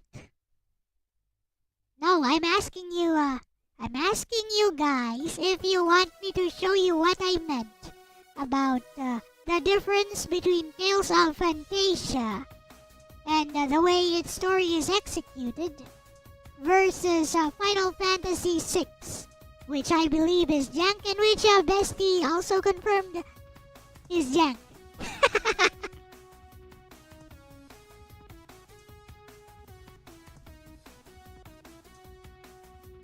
Do you want me to show that?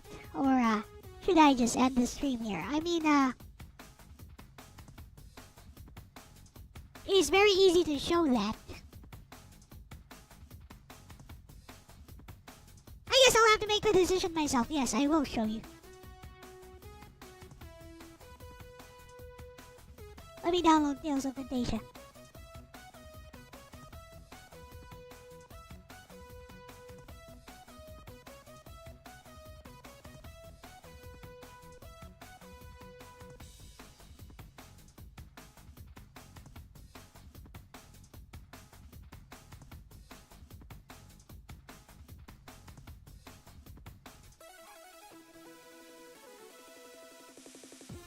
Does anyone recognize the BGM, by the way? Do you recognize the BGM? Do ya? Girl, I didn't ask you to request me a game to play at all.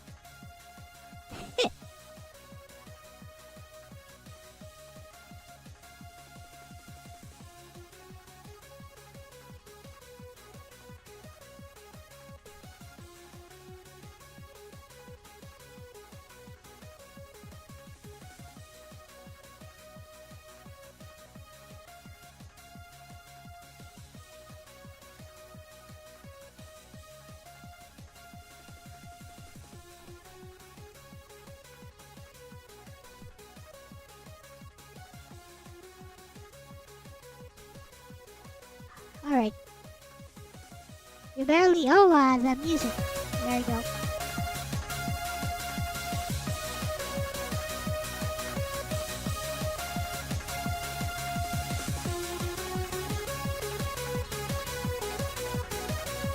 You meant the music. Okay, here's your music.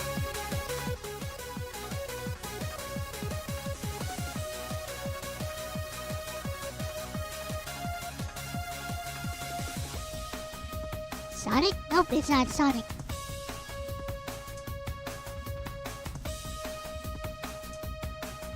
I'll give you a clue, it's a shooter. Da da da da da da da. Da da da da da da. Da da da da da da. Da da da da da da. Mega Man. Nope.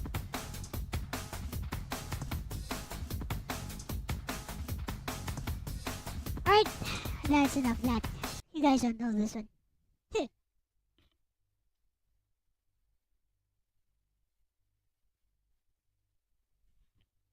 Now, let me show you what I mean with Tales of Fantasia.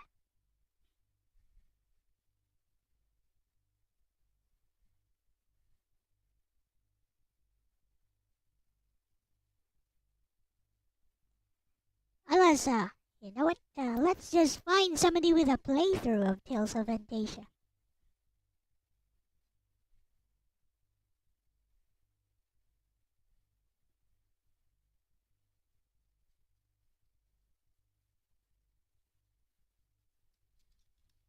That would be much faster.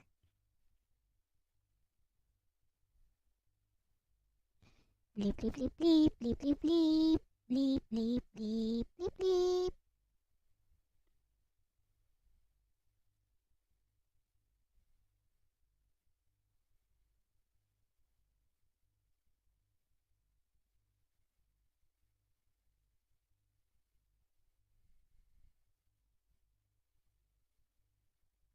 Here we go.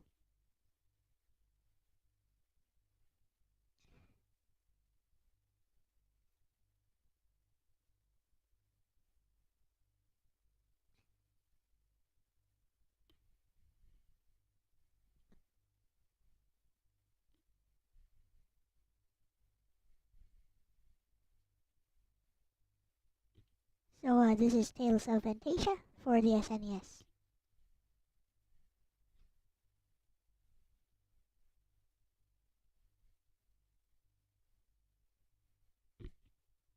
Wait, why does it not have music? That sucks.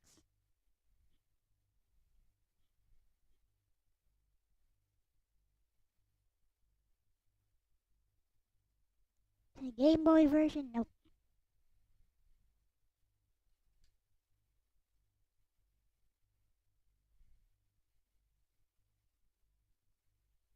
$12 in. Does nobody have any gameplay for this?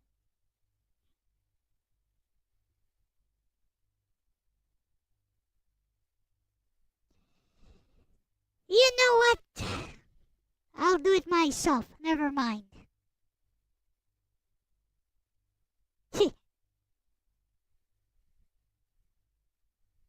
I'll do it myself. Ha!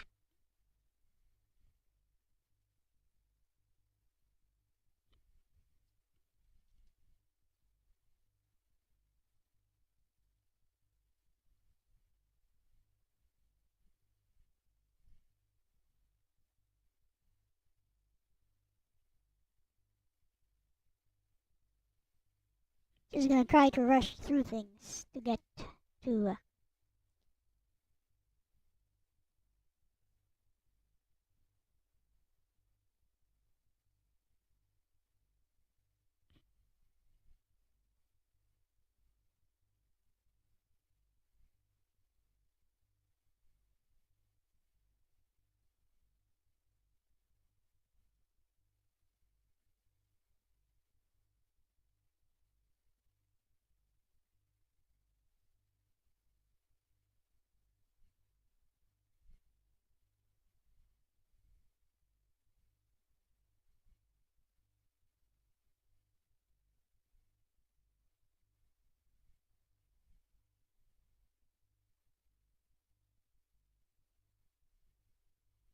Hello, Renee.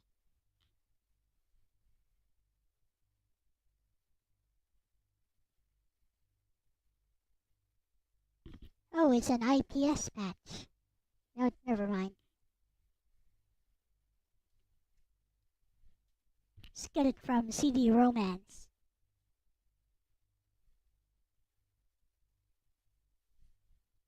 Meanwhile, we'll let the BGM play while I download this.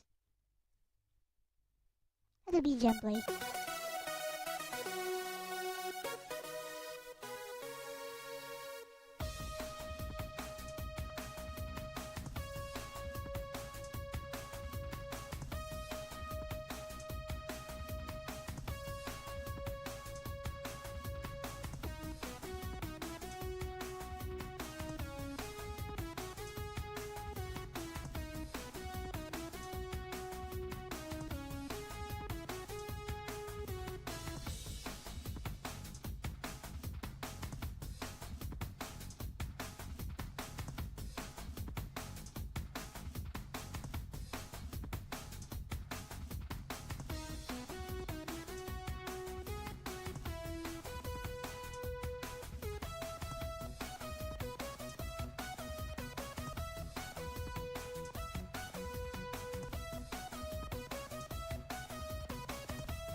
Alright,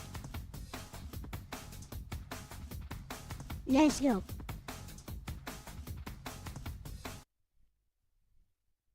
So here is Tales of Fantasia, also on the same hardware as Final Fantasy VI.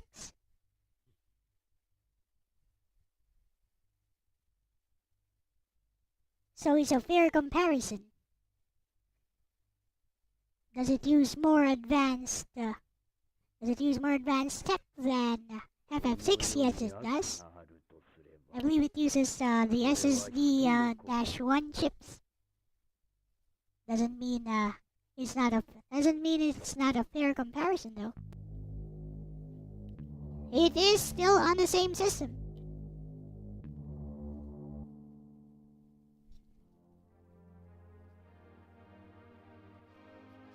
Can you guys hear the game just fine? So this is Tales of Fantasia. What my argument is that it has better storytelling than FF6, which Bestie does not deny. So arguably it is more of a classic than FF6. The reason FF6 resonates with so many people is because it was what was available to more audiences at that time. This never got an English translation until fans decided to translate it themselves. DJAP, to be exact. 天候を満つるところに我はあり黄泉の門開くところに何しや出よ神の雷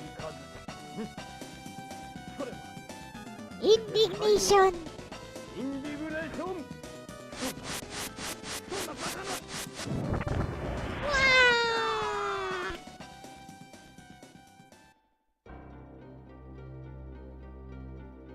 We can skip that.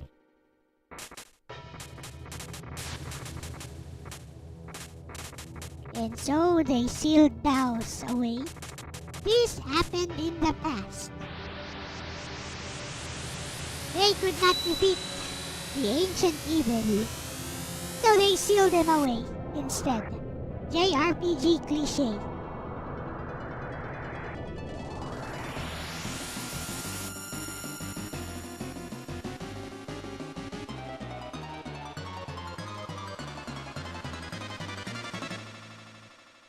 This would have caused tons of crashes on ZSNES sometimes.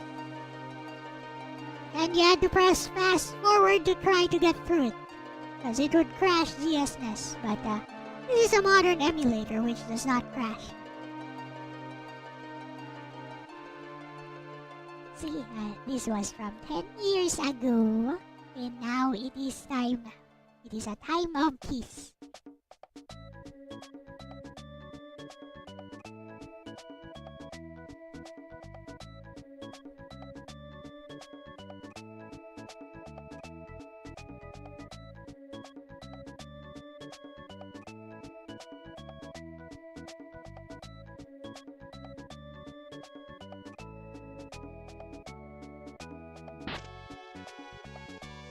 This is his bestie Chester with his emoto, his little sister Amy. I think it's Ami actually. You know, Japanese Ami.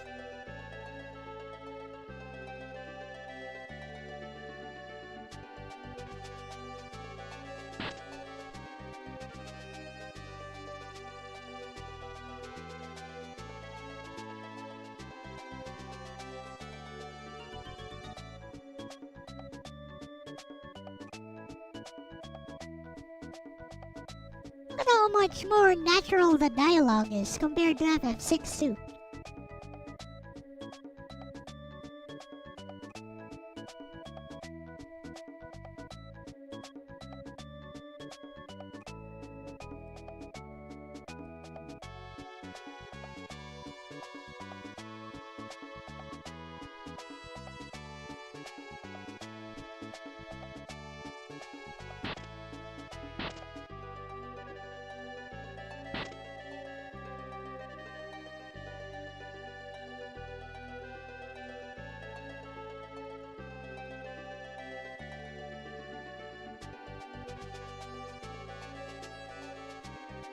They going hunting.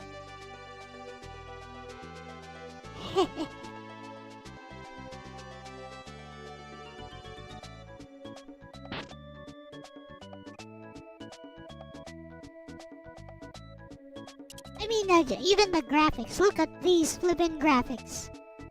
No comparison at all to FF6. Look at that. Look at those burbs flying by.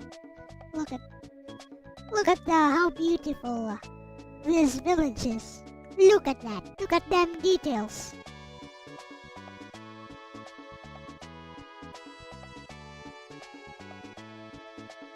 Hey.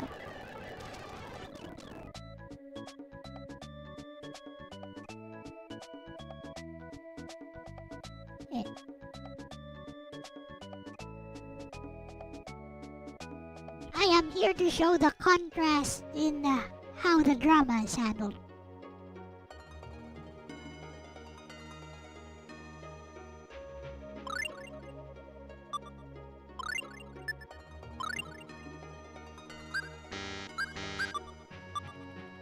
No skill set, level 1.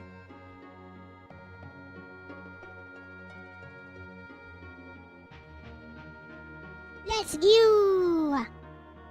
Dun dun dun dun dun dun dun dun da da da da da da da da da da.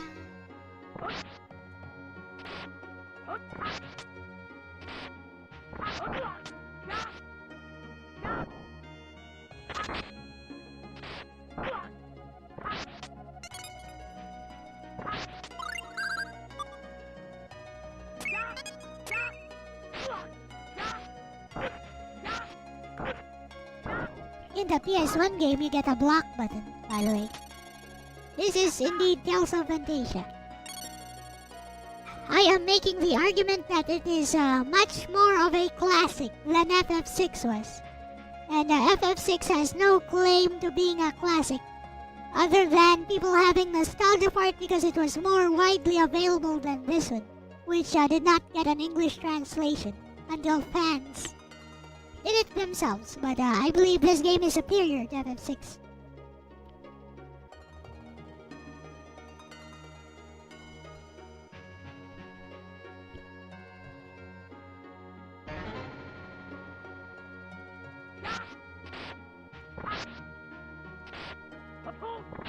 Star Ocean is also superior to FF6.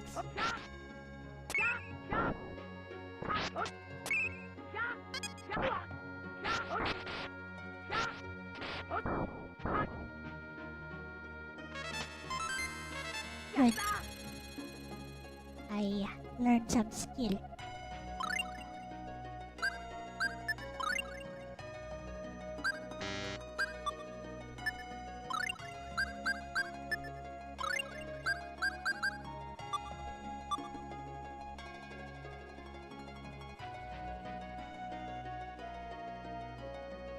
We shall employ said skill.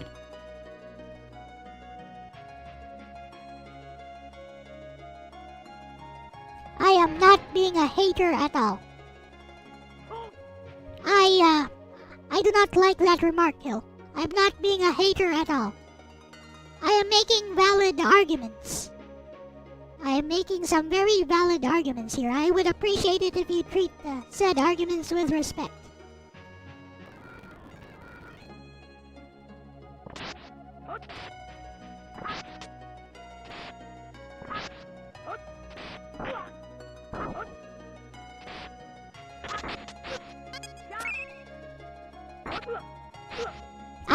I know I'm welcome to my opinion.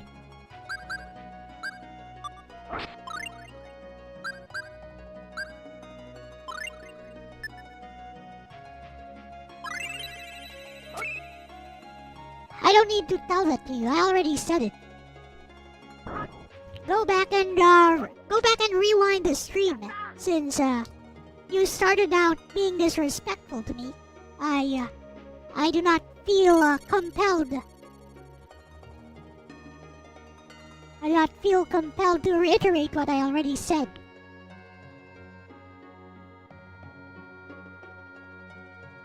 Good. You're forgiven. You're good.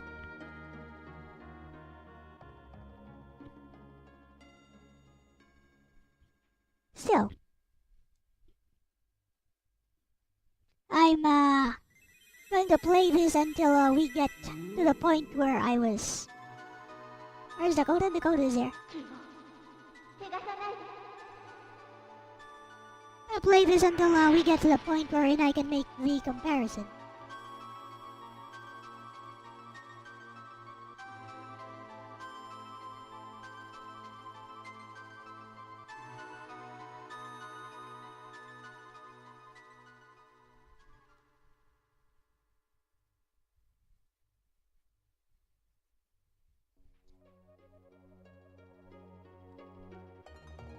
Good thing this is pretty short.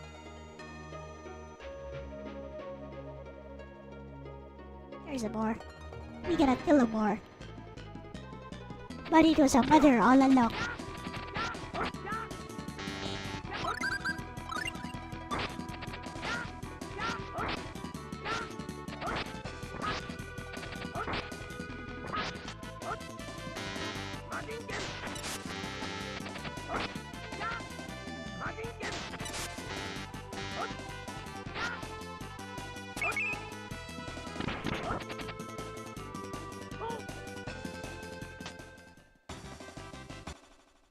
We got the boar.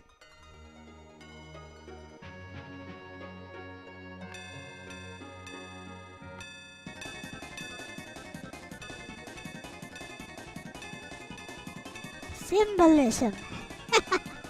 I doubt it.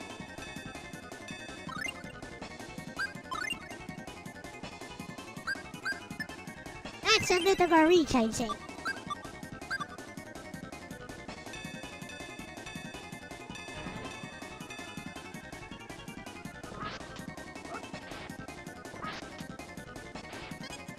I'd say that's a bit of a reach. Arigato. Wow, that did a number on me.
Get out of here.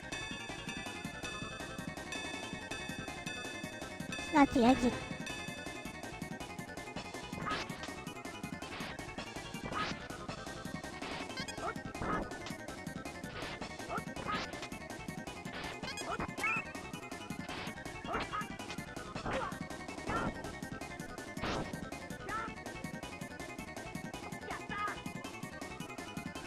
I mean, you also see that right away in,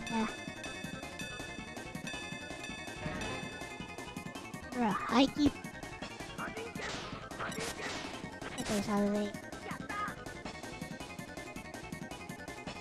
You don't need those layers.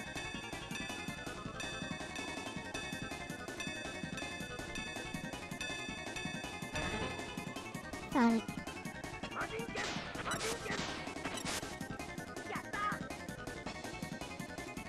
That I agree with. Alright. So, take a look at this scene. Take a look at this scene. This is what I meant.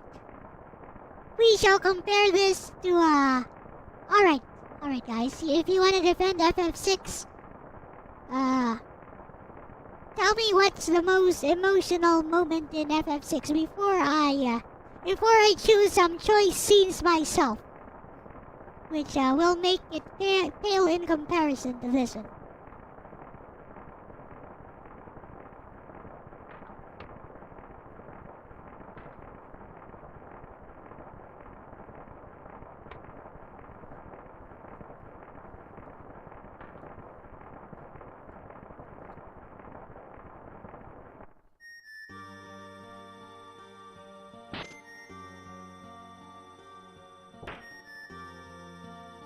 Remember, we were introduced to these characters properly.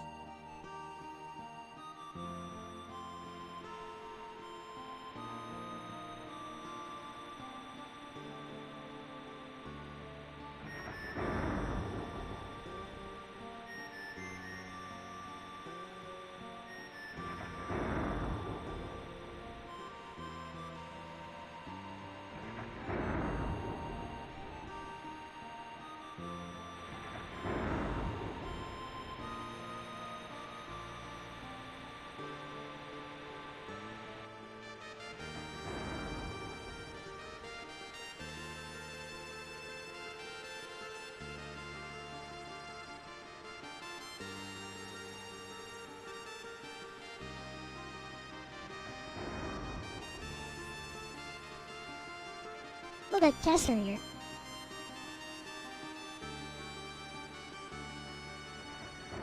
This has actual emotional weight to it, as long as you're willing to put in the emotional investment.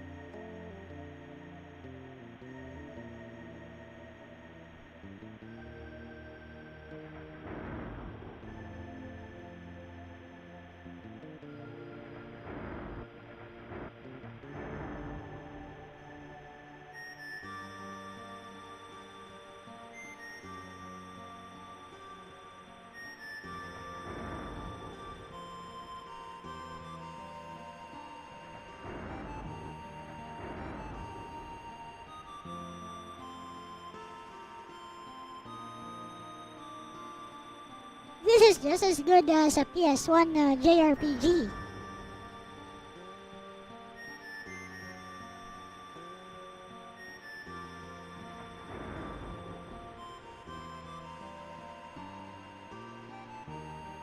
So I guess that's about it. We'll get some instructions here from Master Kristen, who apparently was not here.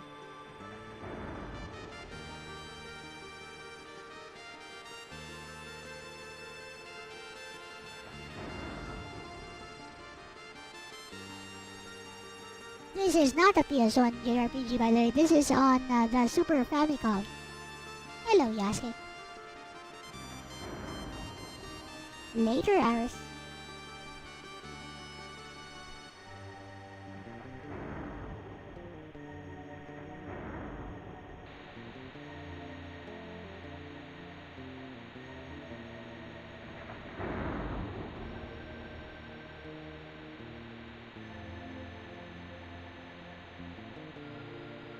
Soon as I leave here, that should be okay.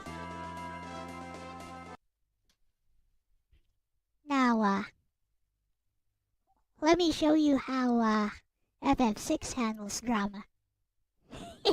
And we are going to use, for comparison, we are going to use the SNES version. Fortunately, there's tons of those everywhere.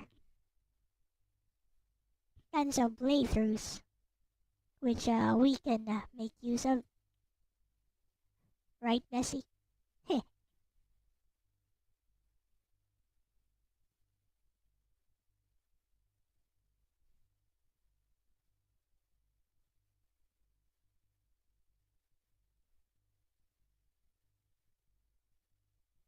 Okay. Now then.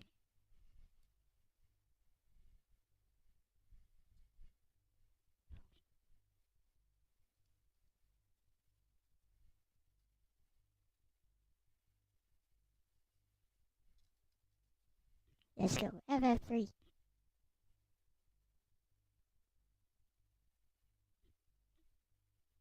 Here we go.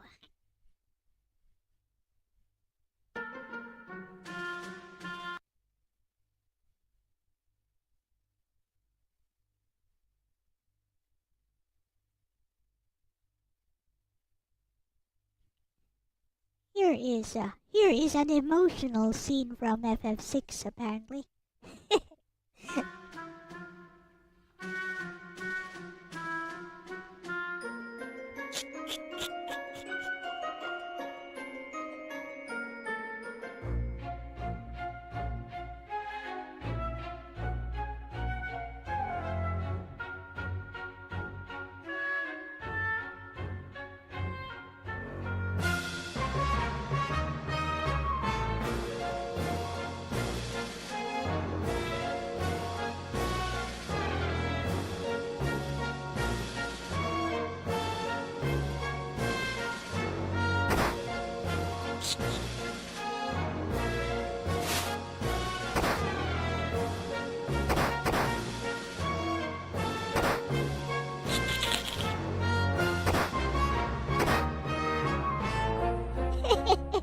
Exactly, Dakota.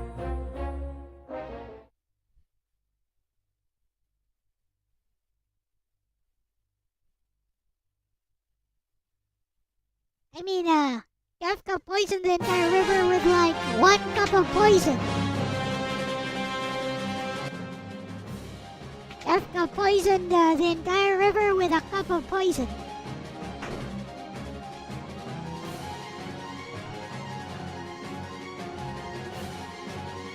Hello, Yago Krabby.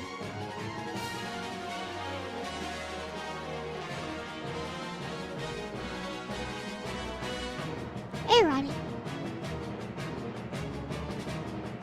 You know what? I'm not gonna change streams at all, I guess. I'll just cut this in half. Should I change streams so that this one can be, yeah, I guess I can change streams so that, this one will remain intact. And true to the topic. So I will change streams, I guess.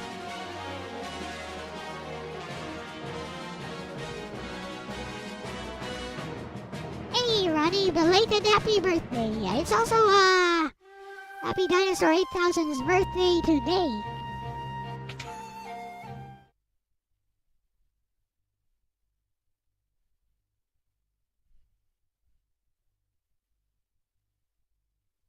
This is unpardonable.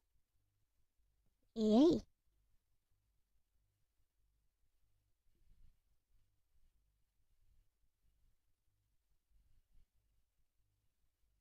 No, this is not possible. This cannot be happening. My family, they are all dead. D-E-D, dead. I will not forgive them. The Empire must pay for this. They shall pay with blood.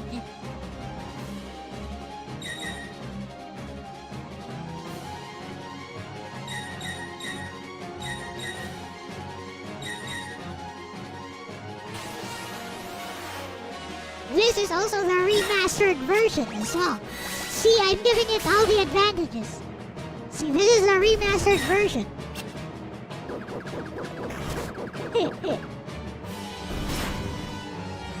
That was it, folks. That was the drama. So let's take a look at another one.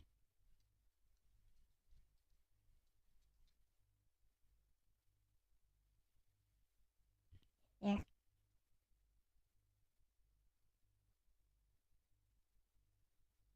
I don't want a pixel remaster.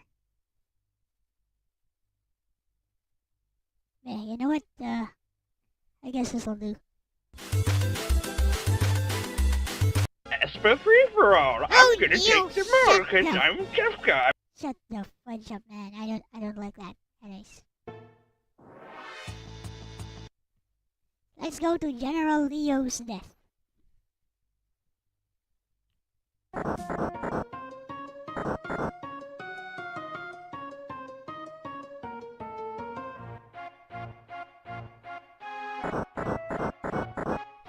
Bonk, bonk, bonk, bonk.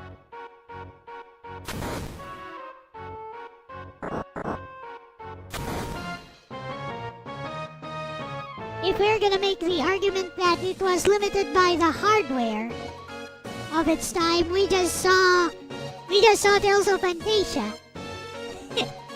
So there you go. There's your argument down the drain.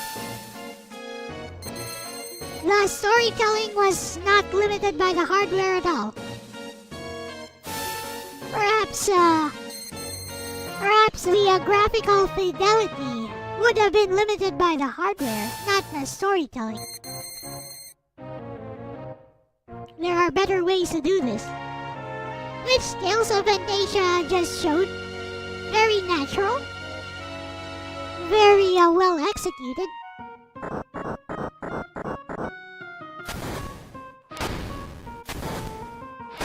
Yep, that's why it's not enduring. That's why it doesn't have enduring qualities. Because it was good only for its time. And with nostalgia lenses on.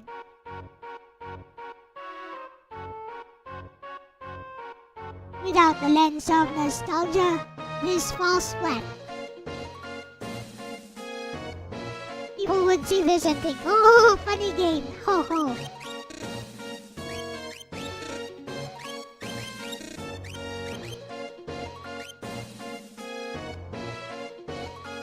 Funny clown man, go.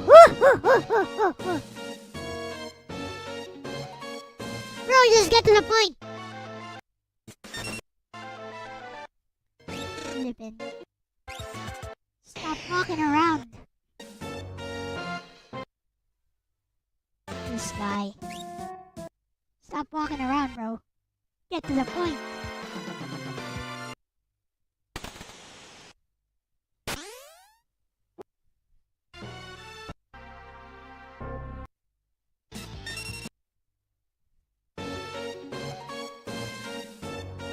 This guy's wasting time.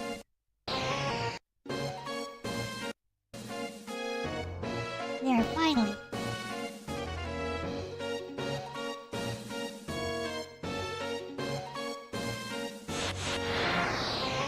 Her behavior is dishonorable. I will fight thee.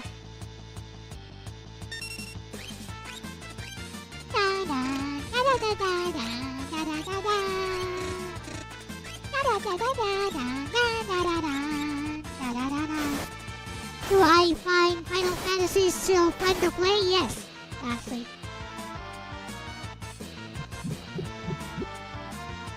Does its storytelling fall flat for me? Yes, it does.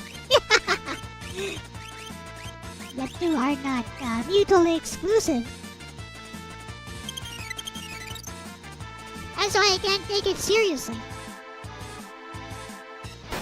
For all the praise that the story receives, I just cannot take it seriously.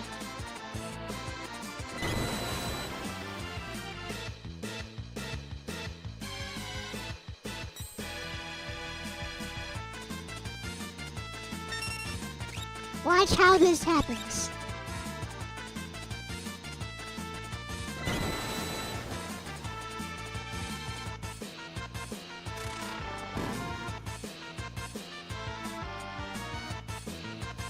This is Cloud or his grandma, they're not related. All the Final Fantasies are not related to each other. Except if you take Dissidia into account.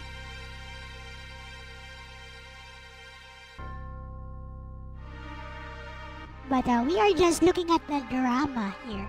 At the storytelling. At the story that is still analyzed and, given new wings by its fans. Even in modern times. This is it. This is it, folks.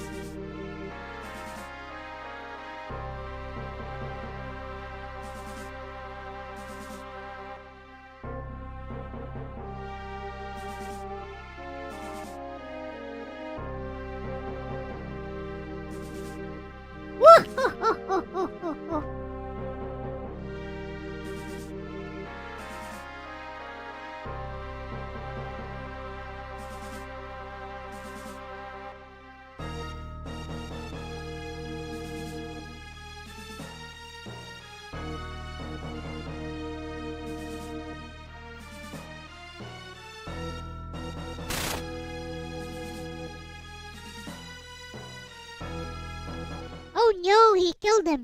We don't even know how that happened. How did he kill him? Apparently he stabbed him. That's how most fans interpret it. I don't know if there's actual word of God on that, but apparently he stabbed him by surprise.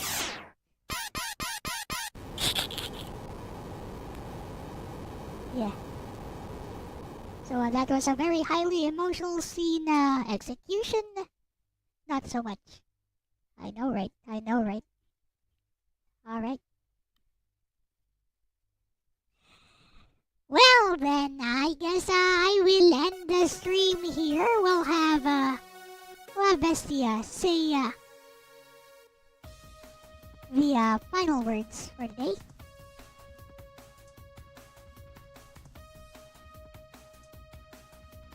So thanks for today, Bessie. You were awesome. Any final words to end the stream? I'll be back with Dakota Miller for some Castlevania.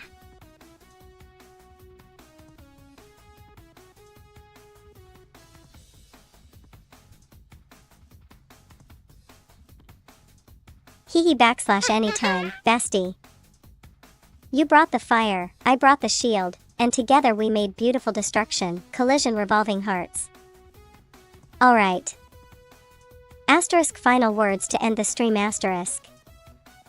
Classics aren't sacred, they're tested. And whether they crumble or endure, what matters is why. Thanks for joining us in the courtroom of pixels and poetry. Until next time, question everything, but play with love. Dizzy Lexis out, Dizzy. Asterisk Q 16-bit curtain close, thunderclap, and dramatic organ sting asterisk performing arts video game musical score. See you next time, bestie /Blueheart. Yep. See you soon, actually, Bestie, because we're going live again. Like, almost immediately. For now, this has been LCX with my bestie Lexis here, with our little debate on why classic video games are not classic. Featuring Castlevania and Final Fantasy VI. Right, that's it for now. See ya. Bye-bye. Bye-bye. And a 1, and a 2, and a 1, 2, 3. Click like and subscribe and click bell. I'm gonna take a nap. I will not be taking a nap because I'll be online again immediately.